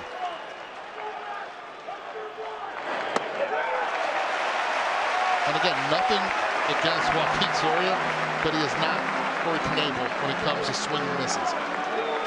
Corey Knebel has 3 walks and 32 strikeouts in the month of September. And only Hader has a greater strikeout percentage among National League relievers than Knebel. And yet, Eddie, you want him in here now. Murphy does not have great speed at second base if Baez is able to get one into the outfield.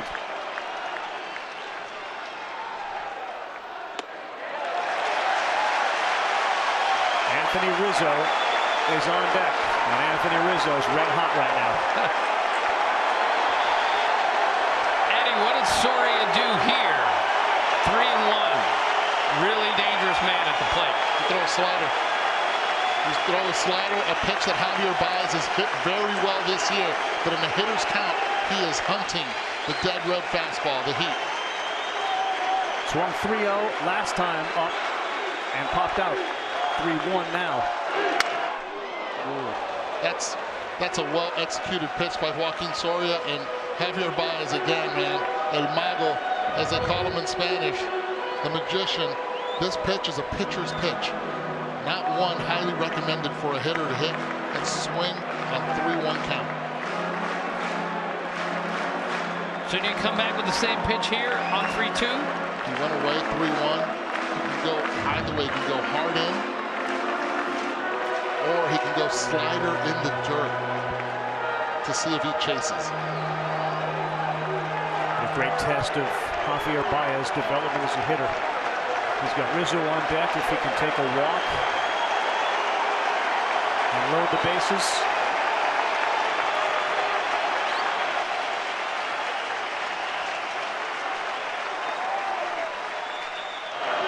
He got him with some high heat at 94. Wow. Talked with Joe Madden. He watched that Ohio State-Penn State game Saturday about the move that James Franklin made. And he said, look, there's a reason that the coach does it. There's a reason Craig Counsell's doing what he's doing, and Joe Madden. Managers and coaches seem to know the best.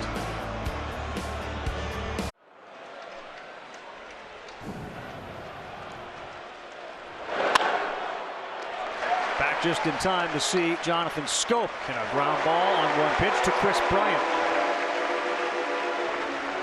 One down, top of the 7th. Chavez came on, got Ryan Braun, and then he got a 5-4-3 double play in the 6th, and now retires leadoff man here in the 7th. This is a lot of fun. Watching now, this is a bullpen game, and so many decisions to be made by both managers.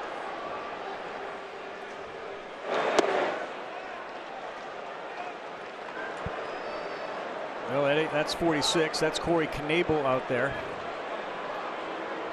Of course, Anthony Rizzo leads things off. Forget about left on left. They're going power versus power. They're going 4-seamer up. Let's see if you can hit this, because that's what Corey Knebel can really do. Rosario up for the Cubs. Moustakas, wow. In a shift, Bryant's the only guy over there, and he grounds out to the third baseman for the second out. Just a little context, when tied entering the 7th inning, the Brewers are 8-12, and the Cubs are 15-7 this season. Talk about being unlucky there, or you could call it positioning. Moose not too happy with that.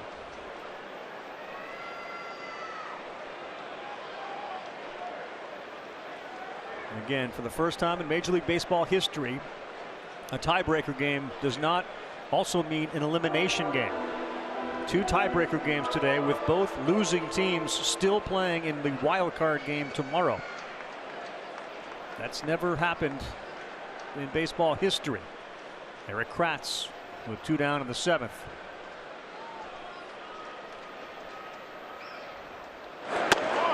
And yet it's worth repeating, Ravi. The difference between playing a wild card game tomorrow for the loser and the winner has home field through the National League. It's a gigantic difference. That's why this game is so important.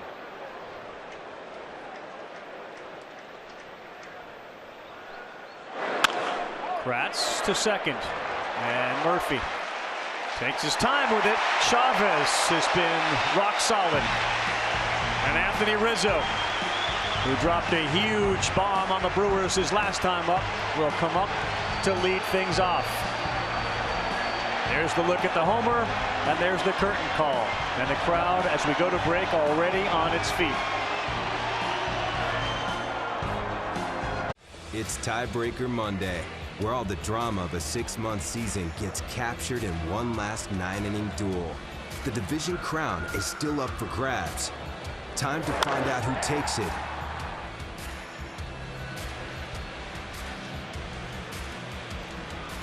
Javier Baez, Christian Yelich. Yelich has done his part today.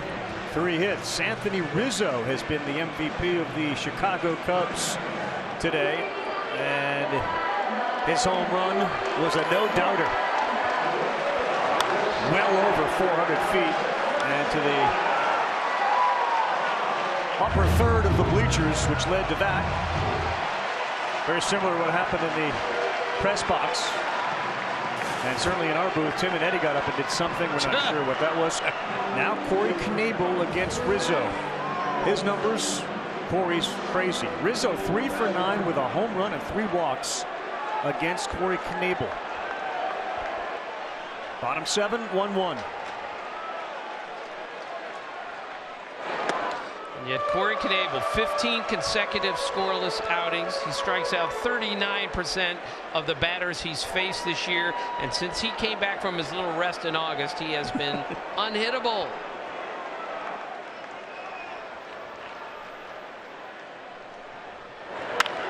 Hit hard, and the shift against Rizzo pays off as Knebel retires number 44. And I like this, what Craig Counsell's doing right now.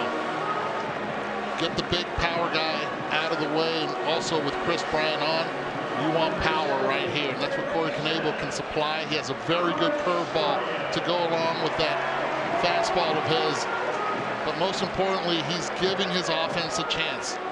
The chance right here, he feels it's the best with Knebel, knowing how important I believe this game is because of the home field advantage you would have throughout the playoffs. So that rest we were talking about, he was out of sorts. They told him, look, just go home. Just don't come to the ballpark for 2 or 3 days. Don't think about anything. When he came back, mind cleared, and again, dominant reliever since he's been back. 1 appearance in AAA.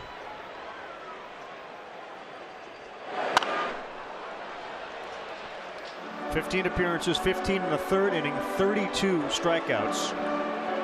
A 102 opponent's batting average for Corey Knebel. So conceivably you have Knebel, who was so good last year, back to that form. Hader, when he's rested, maybe the best reliever in all of baseball, and Jeffress has become the closer on the team with 4 good pitches.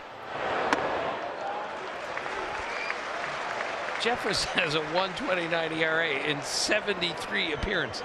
And this is why the shift is going on right now. You look at it, 68% of the time on the ground. When he hits it, Chris Bryant pulls the baseball.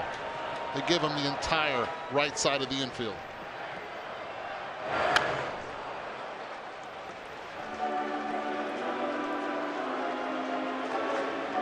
Ravi, as you said, the Brewers basically shift more than any team, and today the shift has worked several times.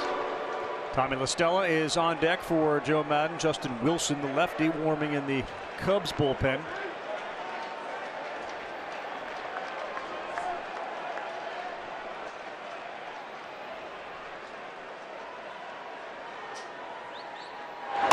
Wanted it high, exactly where it went. Bryant is retired. You talk about hitting the glove. And that's that four-seamer, Ravi, that when he gets that up in the strike zone, it is virtually impossible to catch up to that thing. Well, it's impossible because of that pitch right there. You get him to speed up the bat and the eye location is down. And then after that, look where Harry Kratz wants the pitch. Up in the zone right there, too close to take. And that uppercut, slight uppercut swing that Chris Bryant has, that was by him. Well, Cubs fans know how good Tommy La Stella has been in this situation as a pinch hitter. 24 hits, which is best in Major League Baseball, and 11 RBI, which has him tied for first with a couple of others.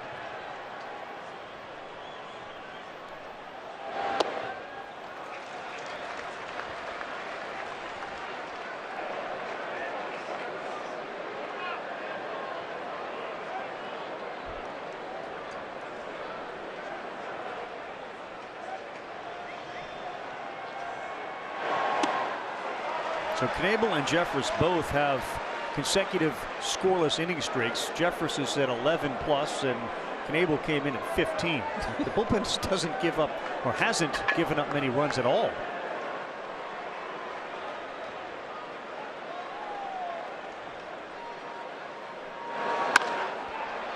Ground and charging and fielding the scope. Corey Knebel gets it done. We are through 7 in a tiebreaker. Garcia's 2 for 2 will lead off. Locane batting third. National League wildcard game will either be here or in Milwaukee. The American League wildcard game is in New York as the A's will travel across country to take on the New York Yankees. Tuesday at 8 Eastern time, Wednesday at 8 Eastern time. Baseball tonight, SportsCenter on all day.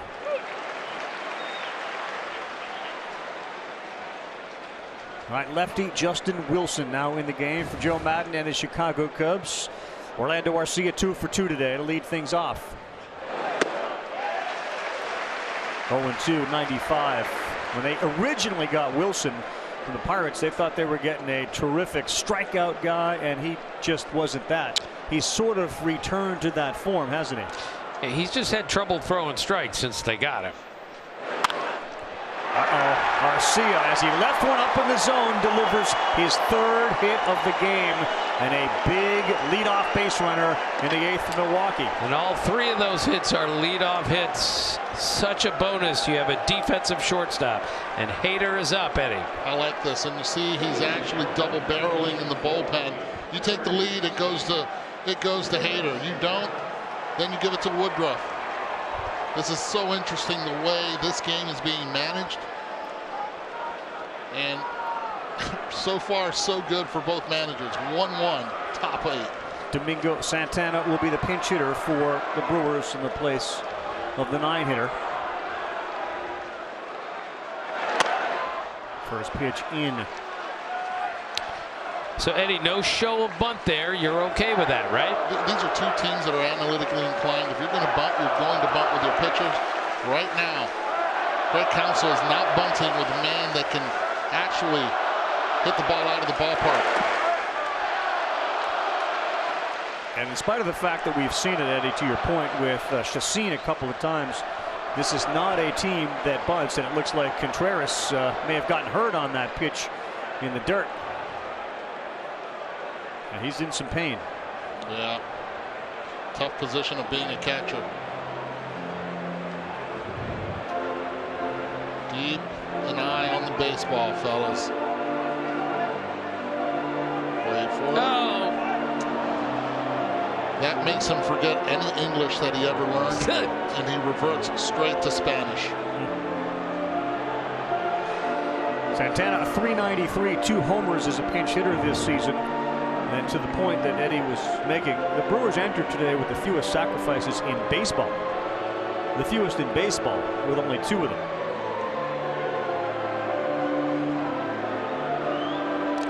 As you watch that with Contreras, you think about Jeff Torborg used to catch in the big leagues, and he said, you know, there has to be a reason why we're the only ones facing the other way. It takes a different breed to be the catcher.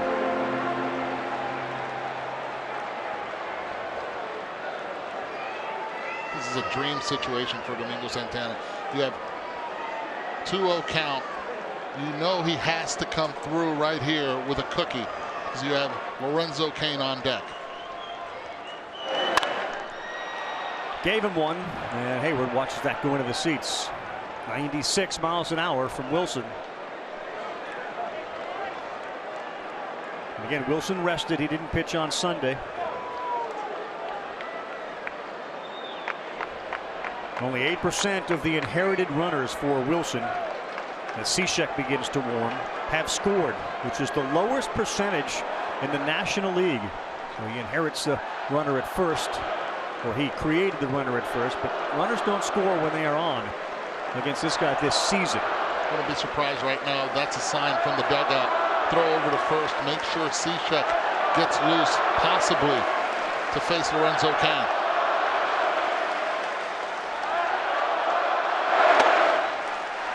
Every throw over, every step off, every pickoff throw, all called from the dugout these days. Been that way for a long time.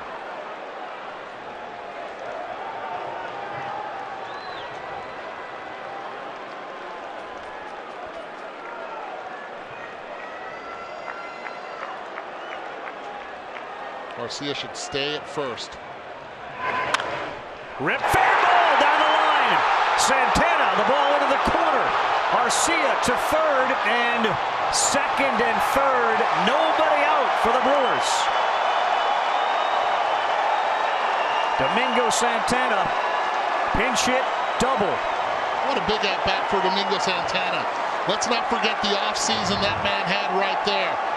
Guy that had over 30 home runs last year loses his job in the offseason because they acquired Lorenzo Cain and Kirkjian and Eduardo, and comes up with a big double down the left field line past the glove of Chris Bryant. Now this becomes very interesting. You have to bring in Cishek in this moment, and you have to pitch to Lorenzo Cain. First base open, Yelich. 3 for 3 today, hitting everything on deck. You hear the pop of the glove there as Cishek throws in the pin. Remember, Cishek has been up, has pitched 4 of the last 5 games. He has to come and get him. And this is going to be 5 of 6 because Joe Madden has no choice. I am telling you, Hader, they score, he's in. He's in. You think? I'm going out on a limb here. I was going to say. Can almost hear the wheels spinning inside the heads of these guys. Brewers in a great spot as we take a timeout. The sunshine in Los Angeles. Cody Bellinger, who of course was the Rookie of the Year last year, warming here again late. The NL West tiebreaker, the Rockies and the Dodgers. That comes up next year on ESPN. And of course here the tiebreaker still tied in runs 1-1, but the Brewers in a great spot. The winner will be the division champion. The Cubs trying to do it for the 3rd consecutive year. The loser will host the National League wild card game. Guys infield in. You got Steve Cishek on the mound. Pitches really well against right-handed hitters, but Lorenzo Cain knows how to go the other way really well. Lorenzo Cain, a .312 batter with runners in scoring position, although guys, he's 0 for his last 11. Yelich has been fantastic, 5 for his last 12 with runners in scoring position. No force play here with runners at second and third. Cishek and Cain now behind 2-0. Misses in both times. He knows who's on deck.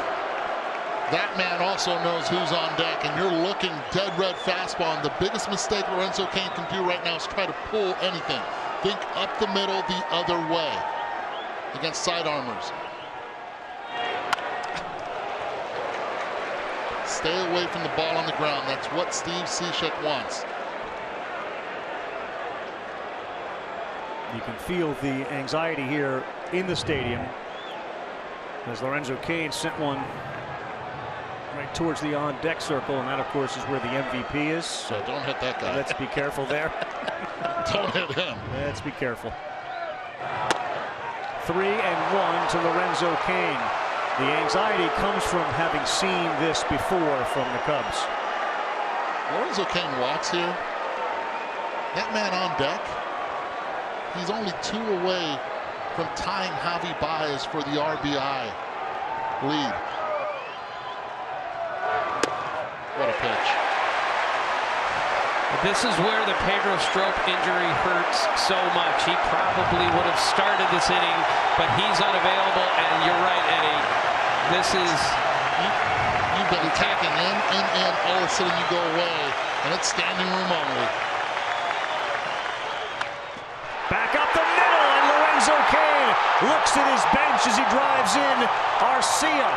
And the Brewers grab a 2-1 lead in the 8th. Fellas, no surprise, haters in the game now. Again, the approach that Lorenzo Cain has had this season of thinking up the middle the other way is what works into this swing against Steve Cishek. They try to go in, but he knows he's on deck, so he has to throw a strike. And you look at that ball just staying inside of it. Beautifully done. Arcia is proud, telling the fans, sit down. And Joe Maddon's forced to go back to the bullpen. Now you have to start thinking, if you, Joe, with that bullpen that the Brewers have, about tomorrow. And we may need to have Cishek available. Yelich, the MVP candidate, looking for some homers, some RBIs, a triple crown, but more importantly, a win today. Welcome back, everyone. The Brewers grab a 2-1 lead. It's 1 run. It feels like about 10 given the way that this Brewer bullpen has pitched. When they get a lead entering the 8th inning or any time during the 8th inning, they're 85-5. And what a spot for Randy Rosario to come into. First and third, Christian Yelich 3 for 3 today. And the numbers for Rosario have not been great. His last dozen appearances, opponents are hitting .350 against him with 8 earned runs. And the numbers that have been great, as we look at Randy Rosario's numbers, are Christian Yelich's against lefties. Already 3 for 3 this afternoon. He came in hitting .327 against left-handed pitching. Travis Shaw also told me that Yelich knows his swing better than any hitter he's ever seen, and he knows his swing right now is get a ball in the air and get that guy home from third, if nothing else. So you take a look at the numbers. The batting average is not a concern. He's 1 behind in the home run race to Nolan Arenado, and was 2 behind Javi Baez when the day began with RBIs. He's pulled within 1. The homer here gives him the lead in all 3. Instead, a slow roller that is fouled. Tell me, if he hits a home run here and wins the Triple Crown, I will leave the press box. I will never come back, because nothing could be better than watching a guy win the Triple Crown with a 3-run homer that breaks open a tiebreaker game on a Monday. There he is. No more Woodruff. It's all about Josh Hader.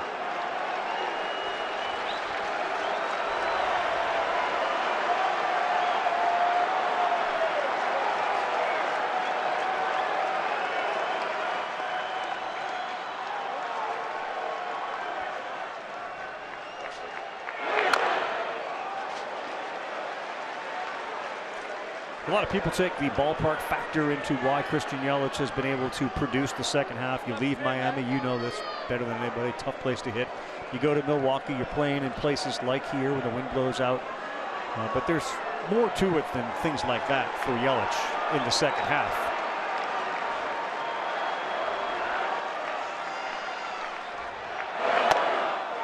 A lot more to it.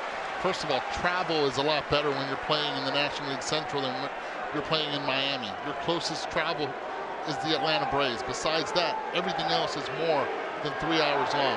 In the Central, a lot shorter. The regroup time is a lot better. And it's a whole lot of fun playing in Milwaukee these days. Those people show up and they love it.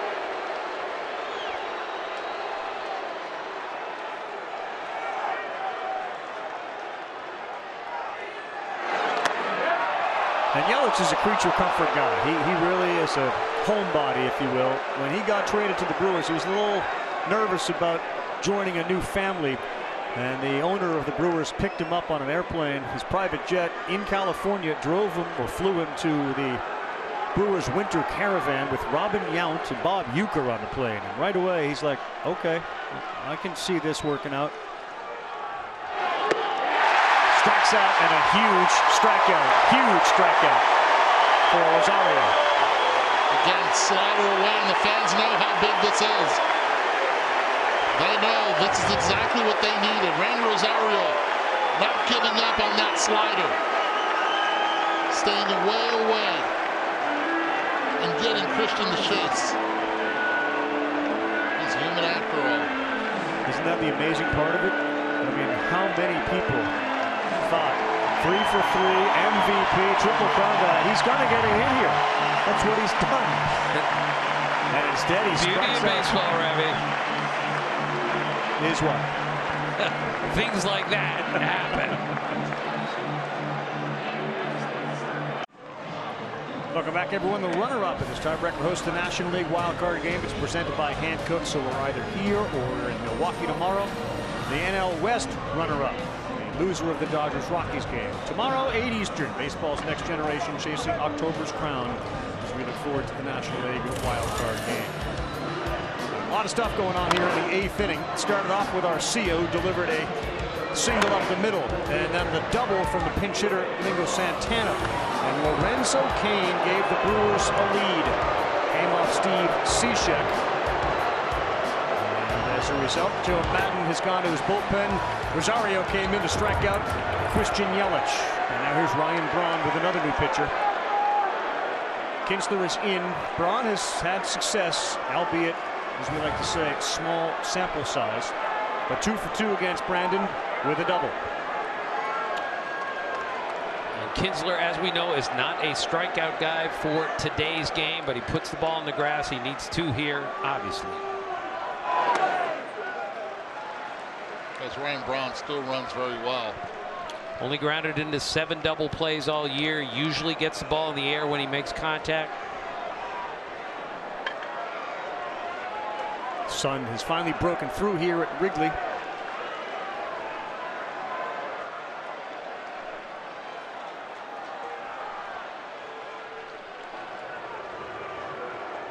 The approach so far that the Cubs have had against Ryan Braun is fastballs away. Ended up pulling the first one for a double play and then's had 2 strikeouts since. And Cain, the leading base stealer for the Brewers, with 30 down there at first. Good pitch. Away again, Eddie. They stay away. Kinsler would love to have that pitch just a little bit lower.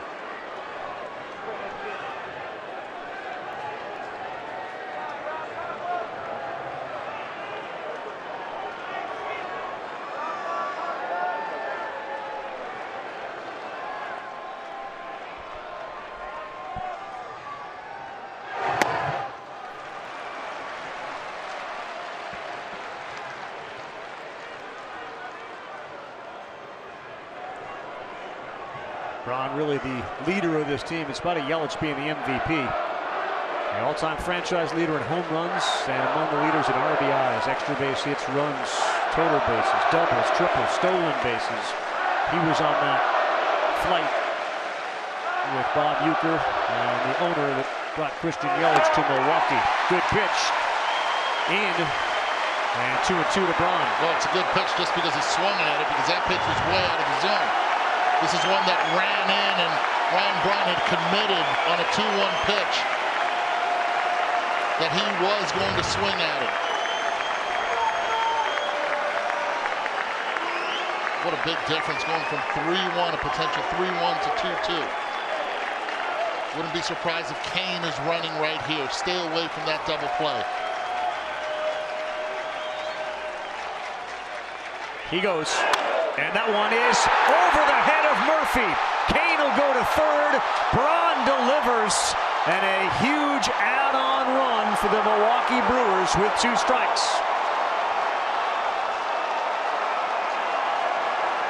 It has not been Yelich in this inning. It has been Lorenzo Cain and Ryan Braun. Well, after swinging at that 2-1 pitch, this time he stays inside of it, drives it, Right by Murphy, and he knew it right away, just like he celebrated yesterday's double. This time, Murphy on the move, as Kane was also. And now you continue to have runners at the corner, and the veteran Milwaukee Brewer, the longest tenured one, gives them a jug run. No doubt. No doubt Lorenzo Cain has been the MVP on many a day. And now Ryan Braun, who in September has really shown up, delivers the 2 big hits for the Brewers in this one. I know the answer, Eddie. Explain jug run. Going for the jugular, and it comes from Joe Madden. Add-on runs. That's a big out right there. You would have gotten him. You got Yelich. You get Yelich. You end up getting Braun. You get out of this inning. Joe was Totally talking about story. jug runs when he was in the minor leagues as a manager, and he just got beaten by one, hurt by one. And when you watched Murphy go over to cover second, he wasn't catching that ball regardless of where he was going to be positioned. It was over his head, the one that Braun just hit. But when you put a guy in motion like that, you got a fielder moving, everything changes.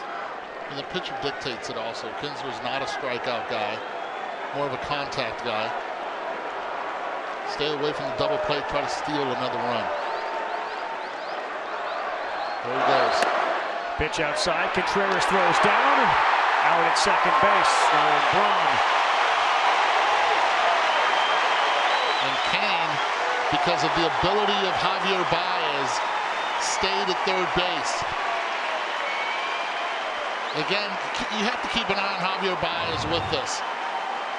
He is looking at the runner as he's running towards second for the tag. Takes a peek, puts it on, but he's so coordinated. Watch him right there. Puts it on and looks immediately at Kane.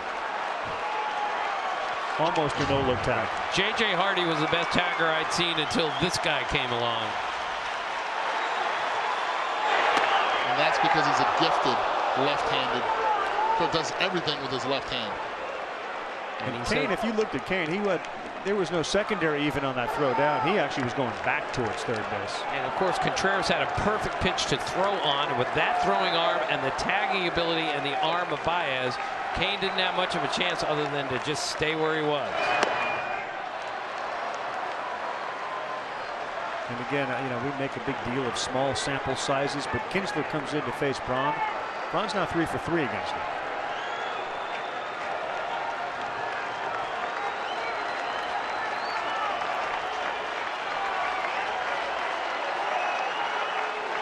Dangerous hitter. Look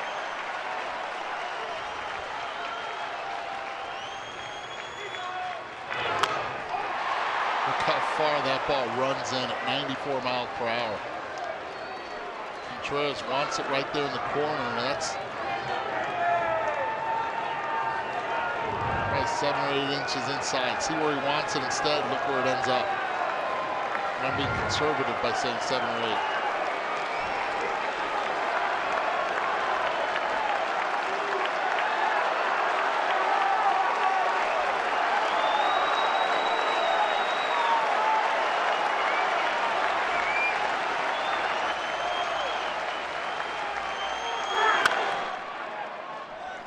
In our meeting today with Craig Counsell, what did he say about 3 runs and how important 3 runs would be in this game? Well, he basically has said this entire series this season, if you score 3, you win. And they just scored their 3rd run. Especially in this ballpark where every time they play here, the wind has been blowing in. Now Shader has moved past warm now to very hot and waiting to get his chance to come into this game. As the Brewers try to get a crown, they are 6 outs away from it.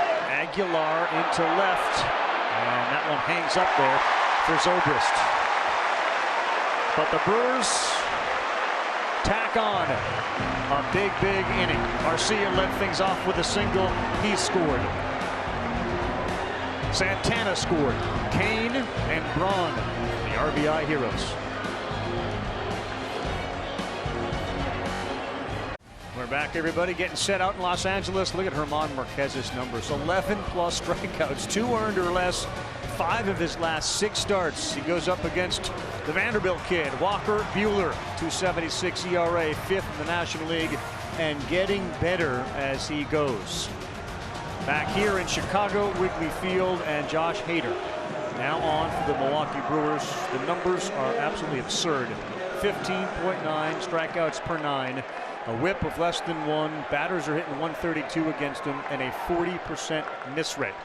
He's well rested, so this should go according to plan for the Brewers. He's got Hayward to lead things off, and Travis Shaw has gone in as a defensive replacement in the double switch to play first for the Brewers.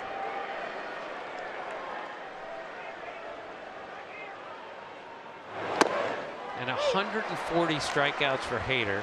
That's the most by a reliever in any season since Brad Lidge in 2004. And he's striking out almost 50% of the batters he's faced, and only Aroldis Chapman and Craig Kimbrell twice have had a better strikeout percentage in a season for a relief pitcher. Those two guys, Kimbrell and Chapman, struck out more than 50% of the batters they faced. He flirted with 50%. Ends up just a little bit shy of that. Eddie, what's it like as a left-handed hitter facing this guy? I don't know. I was a right-handed hitter. I understand. It's not comfortable. But earlier in the year, actually a few weeks ago, it was Anthony Rizzo that turned on a Josh Hader fastball and took him deep. And the stands, the team itself, they went nuts. Guys, the other day when I talked to Derek Johnson, the pitching coach for the Brewers, and asked him about comps, you know, you hear about Randy Johnson. He brought up Madison Bumgarner because of the deception in the delivery. That is what makes him so filthy. We saw 97, then we see a little slider there at 83 on the outside to get Hayward. This is what's so difficult about him. He hides the ball really well. You never see the ball, you never see the glove. And right there opens up, and what comes is nastiness. Look at the angle. Talk about parallel almost to the ground. This is how quick it gets on you.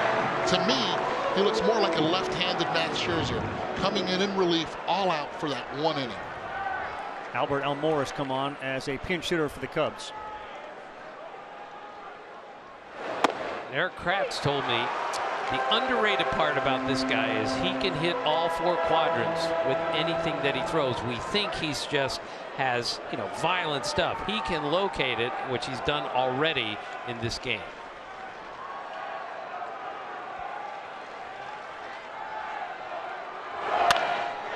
Hit hard, but at the second baseman, and just like that. And 7 pitches. He's got 2 outs. Albert Almora heads back to the bench.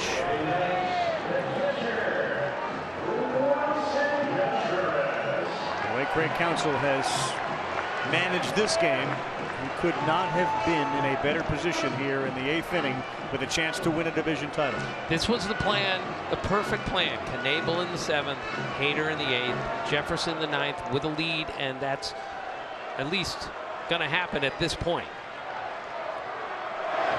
Guys, as again, this was the plan, but the gamble was done in the bottom of the 6th inning. When he left Soria in to face Baez. Ends up getting a big strikeout, and from then on he started executing, giving his offense a chance by going with the big boys. Tim, you brought up the fact that yes, you could go to Jefferson the 9th. You've seen Hader against the Cubs lately. Danny Murphy against him in his career 0 for 4 with 4 punch-outs. Do you not ride him into the 9th? That's a good question. The answer is yes. If you get 1, 2, 3 here, the answer is absolutely yes. You leave Hader in. Yes, I do.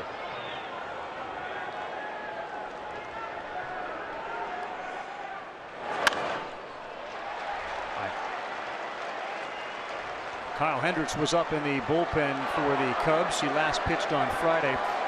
And again, the Cubs have John Lester ready to go tomorrow if they end up playing in this wild card game and hosting it, which is a terrific security blanket. But the goal is not to be in that game.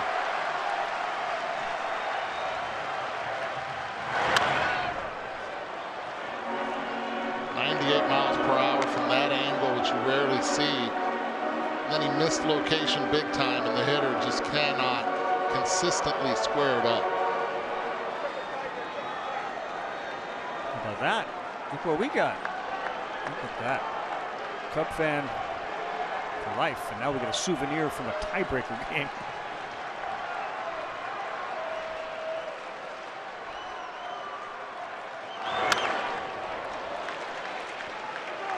See, Kratz wants the ball up a little bit, Eddie, and so far Hader has stayed down a little bit.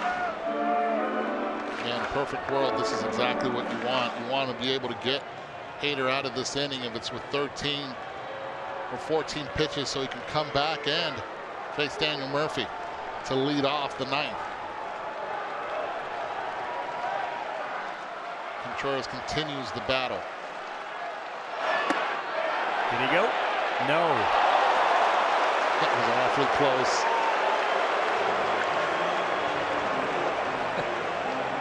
Jeff Nelson wasn't buying it. Ooh. Spanish? Spanish.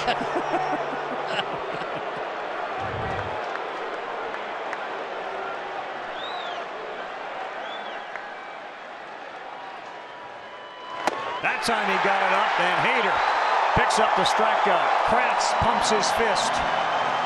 The Brewers trying to win a division title.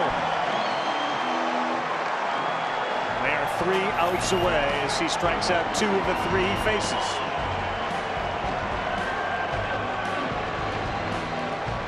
High heat from Hader. 9th inning here in this tiebreaker. Winner is the National League Central champion. And the loser will host the wild card game. Could very well be right back here in Chicago unless they can manage to muster a couple of runs in the ninth. Their goal now is to prevent runs from coming in as the Brewers played at 2 in the 8th to grab this 3-1 lead.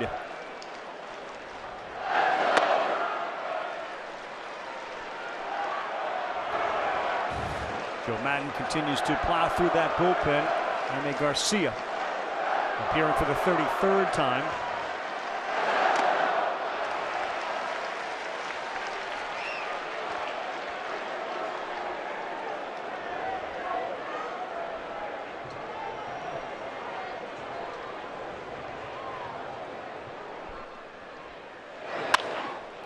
Bryant stays down on it. Throws across the diamond to retire Scope. He was 0 for 4 today. All right, our man Scott Van Pelt after Monday Night Football on ESPN. Inside Patrick Mahomes start with the Chiefs. What a game. What a season Mahomes has had here to start for the Chiefs. They get the Broncos tonight. And how these tiebreakers will impact the wild card games. The worst beats of the week at SportsCenter, SVP after Chiefs Broncos on ESPN. And of course the ESPN app. Mike Moustakas, Eric Kratz, and then Orlando Arcia. Of course, Patrick Mahomes' dad played in the big leagues. Was a very good pitcher and a great basketball player. And it appears a lot of that athleticism has gone to his son.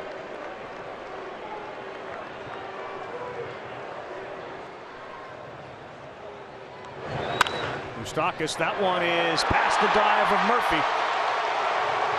And he may have jammed his shoulder a little bit as he dove for that.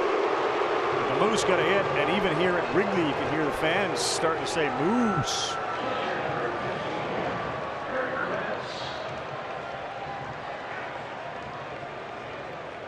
The Brewers have had a base runner on in every inning, but the 7th and the 4th. Yeah, he stuck the landing on this one. Watch that left hand just stick right there. He'll be okay.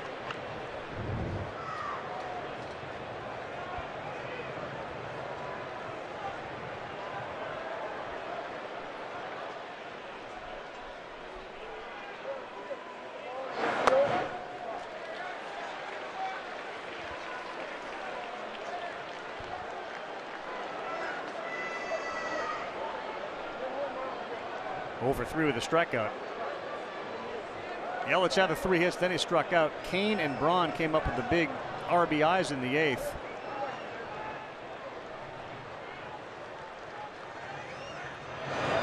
But it's really hard to overstate how important Orlando Arcia has been in this game. He's been great. 3 hits, 2 runs. He came in hitting .227. knock on him was he wasn't cutting down his swing with 2 strikes, and he's made a big effort to do that. Reaping the rewards is that man right there with the Milwaukee Brewers.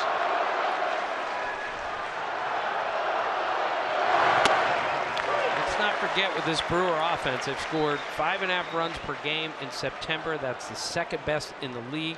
And it's not just Kirkjian Yelich. As we saw today, they've gotten some production from a bunch of guys, including their slick fielding shortstop.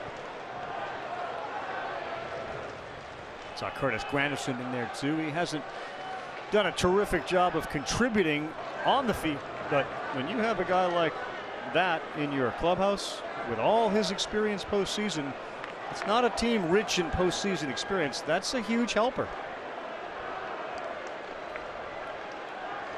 This is only their 5th postseason appearance tomorrow, or when they make it, and first since 2011. Right.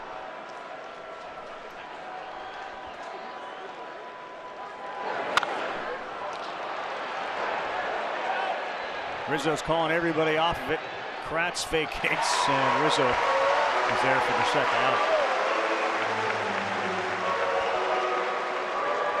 Orlando Arcia's day started in that 3rd inning. That base hit to right center field with 2 strikes in the 5th inning. Does the same thing this time on a curveball. Aggressive, goes gap to gap, and then in the 8th inning, I have you surrounded. I'll take it up the middle. Another base hit, 3 for 3 from the 8-hole hitter. A lot of times in these games, as you know, both of you, when you get into them, you hope your stars deliver, but so often somebody like an Orlando Arcia shows up, and Craig Counsell's one of those guys in his postseason experience who showed up and became the story of the game. David Eckstein was one of those guys that showed up years ago and became the MVP of the World Series. Arcia today has been outstanding. Isn't this one of the greatest parts about baseball, is that the star players don't dominate every game? All sorts of people help you win. Anyone can be the star on any night. Is this your basketball speech? Yes. LeBron always takes the last shot. Larry always took the last shot. Michael Jordan was always the best player on the court. Always, and it never changed. Never changed. Snap throw down and diving back.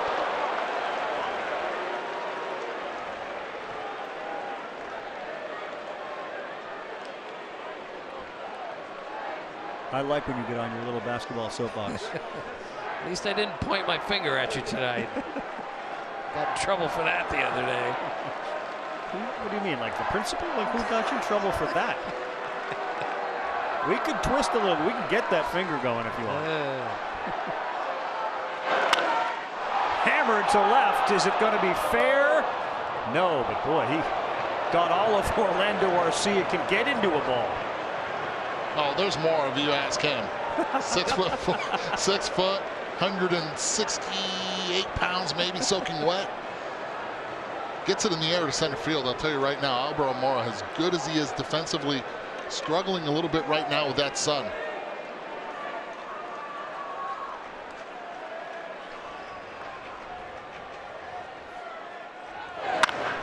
Hammered into left. What a day for Orlando Arcia.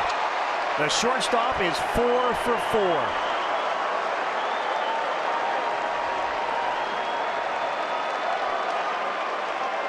Just in case you didn't understand that 4 for 4, this one's a línea de 4-4, 4 for 4. Look at it. Doesn't miss. Another really good at bat, clearing the hips. Seeing the ball really well and rising up to the occasion. Just to show you the depth on this Brewer team, this is Travis Shaw. He did not start this game. He has 32 homers.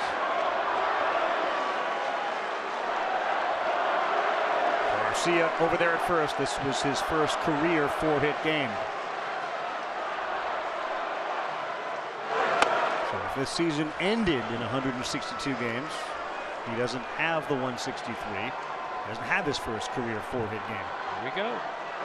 These games and statistics count as regular season statistics, not postseason.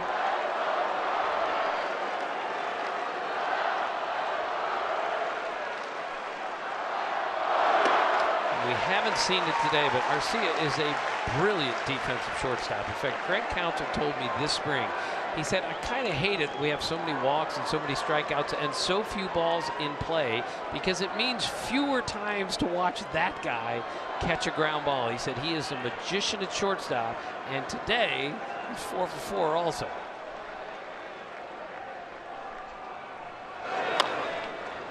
That's a fair ball. Contreras will get it and fire to first to Rizzo to retire the side. Well, you got the bottom of the ninth coming up, and you have the top of the order for the Cubs. Murphy, Zobrist, and Javier Baez. They got to score a couple.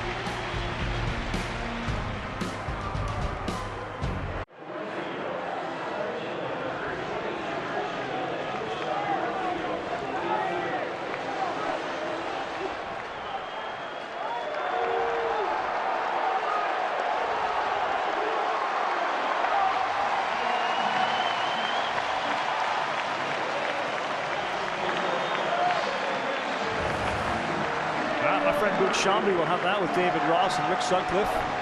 Hey, buddy. I gotta let you go. Don't forget, less of you, more of me.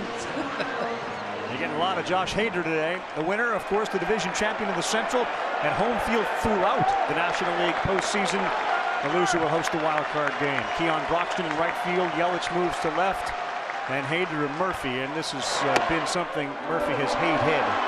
0 for 4, 4 Ks in his career against Hader. How's that body language for you right there? He's like, really? I'm 0 for 4 lifetime against him with 4 strikeouts, and you're helping him out on a pitch down and away? Let's not forget how great a hitter Murphy is, how often he puts bat to ball, and he's 0 for 4 with 4 strikeouts against this guy.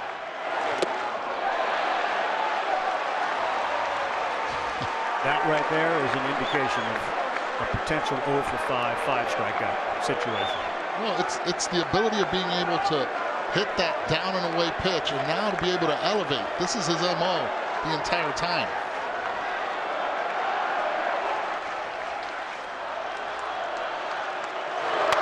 Look out.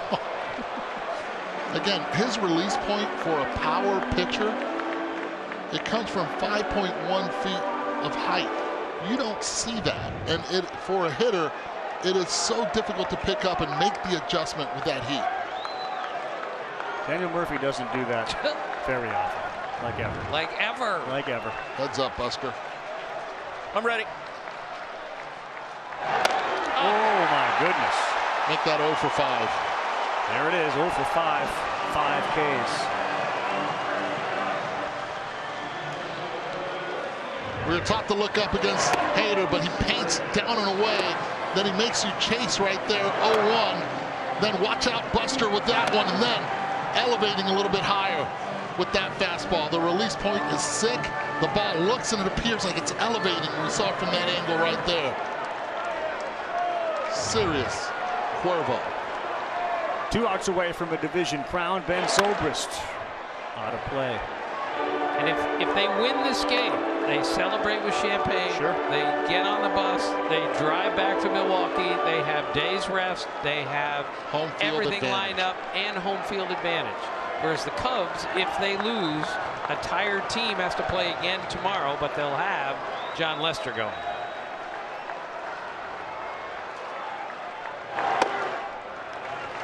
And you can't overstate it again. The Brewers were 5 games back. 5 games back September 3rd. It wasn't as if they were 5 games back at the All-Star break and made it up. Their September is one to remember.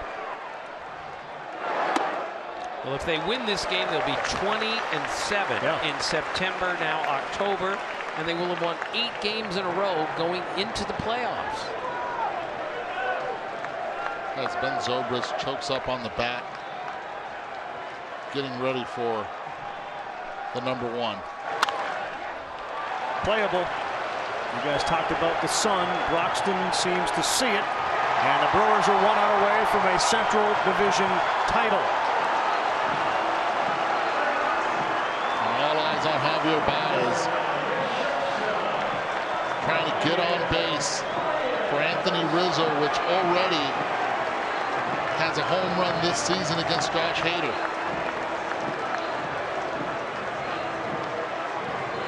Baez has Murphy-like numbers against Hader. He's 0 for 7 with 5 strikeouts.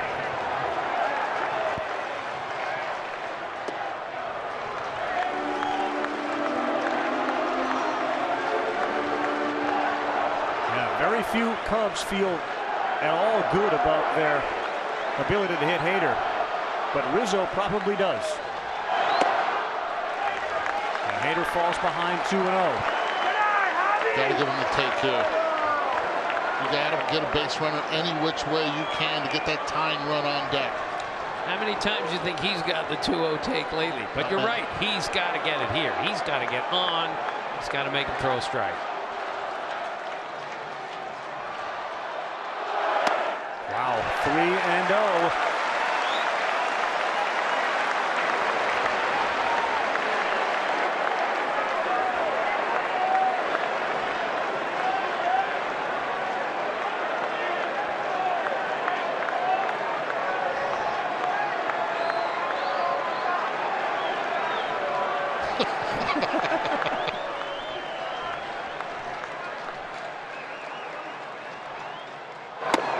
Pours one in for a strike, big pitch. I don't think you saw it. It was a look of Craig Counsell who gave you that look like, really? We're going 3-0? This is not coming from the bench. 3-1 take, but the hitter has to know how important that run is. Should be taking here.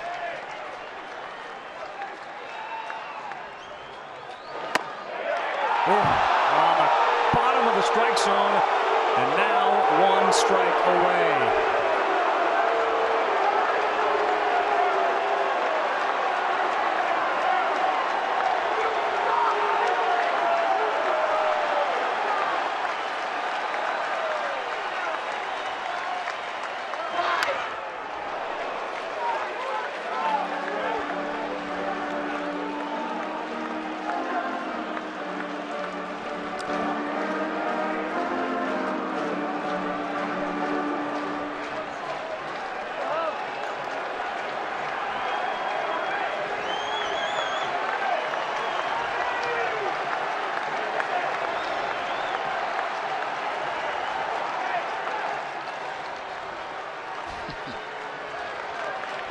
Good time to elevate that fastball. If you can hit the upper quadrant, Eric Kratz says that man on the mound can locate with the best of them.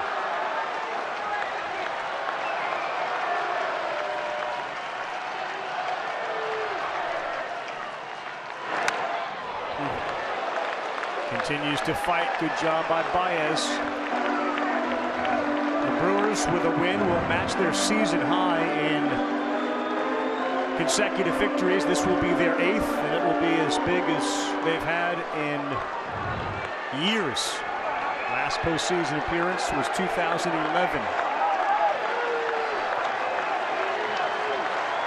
They're about ready to explode if Hader can get Baez. Give a lot of credit to Javi Baez right now. This is a great at-bat. Very smart, 2-0 takes. 3-1 take, fouling some tough pitches off, and just eating C's like if it's nothing.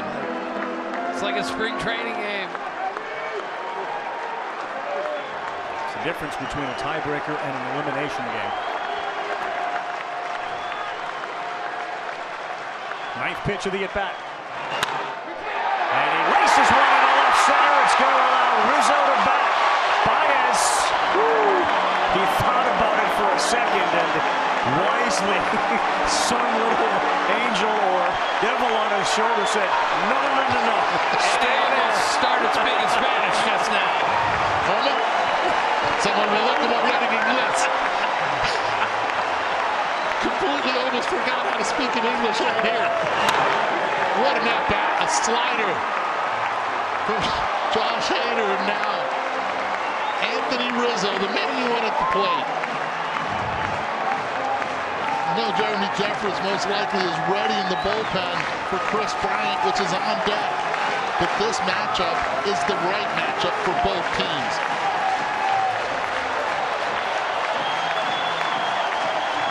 September the 3rd, a go-ahead 2-run home run in the 8th for Anthony Rizzo off Josh Hader.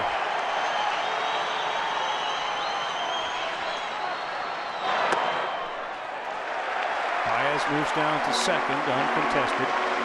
This is a shock for me right now. Where is Jeremy Jeffress in all of this? Why isn't he the guy that's warming up right now?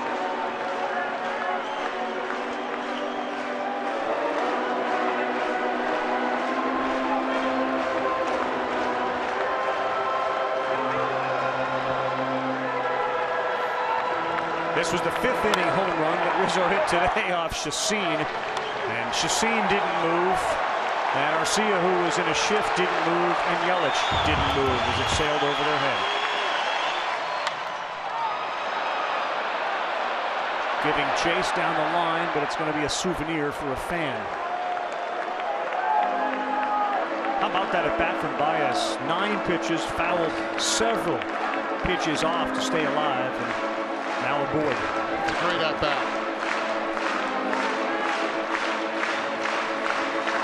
Infield playing very deep. Any slow ground ball up the middle.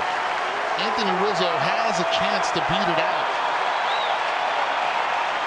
Arcia is in a position I have not seen yet from an infielder playing Anthony Rizzo. That's a swing. And now again, Cubs down to their final out here. If that was up.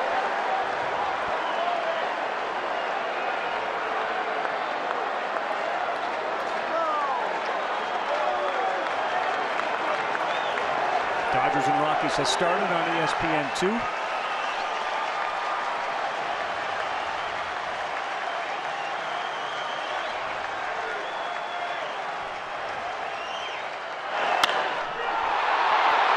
Right field, playable.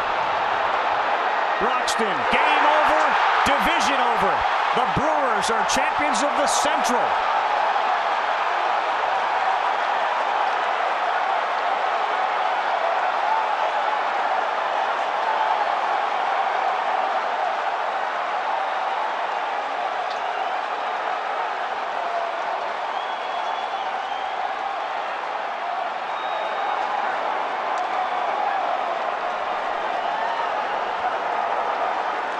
Won 8 in a row, 20 out of 27, and seriously, who wants to play them right now? All the spoils that come with this victory today for the Brewers. Now, a couple of days off before the National League Division Series begin. They will have home field for as long as they stay in the National League playoffs. And there's probably no place they'd rather do it if they're not in Milwaukee than at Wrigley Field. It's a 6-inning game. You get to the bullpen. Shades of Kansas City Royals a couple years ago. It's lights out.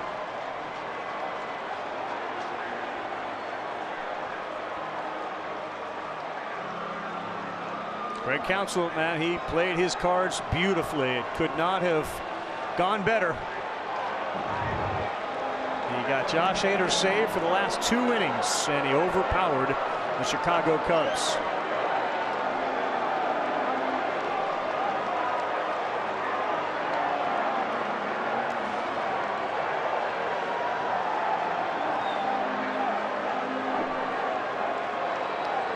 They needed 163 games to do it, and they win their 96th. The Chicago Cubs will be home tomorrow for the National League Wild Card game against the loser of the game that is underway on ESPN 2, and we will get you there as soon as we hear from Craig Counsell, Lorenzo Cain, and some of the Brewers victorious today over the Cubs. John Lester tomorrow for the Cubs, one of the best October pitchers.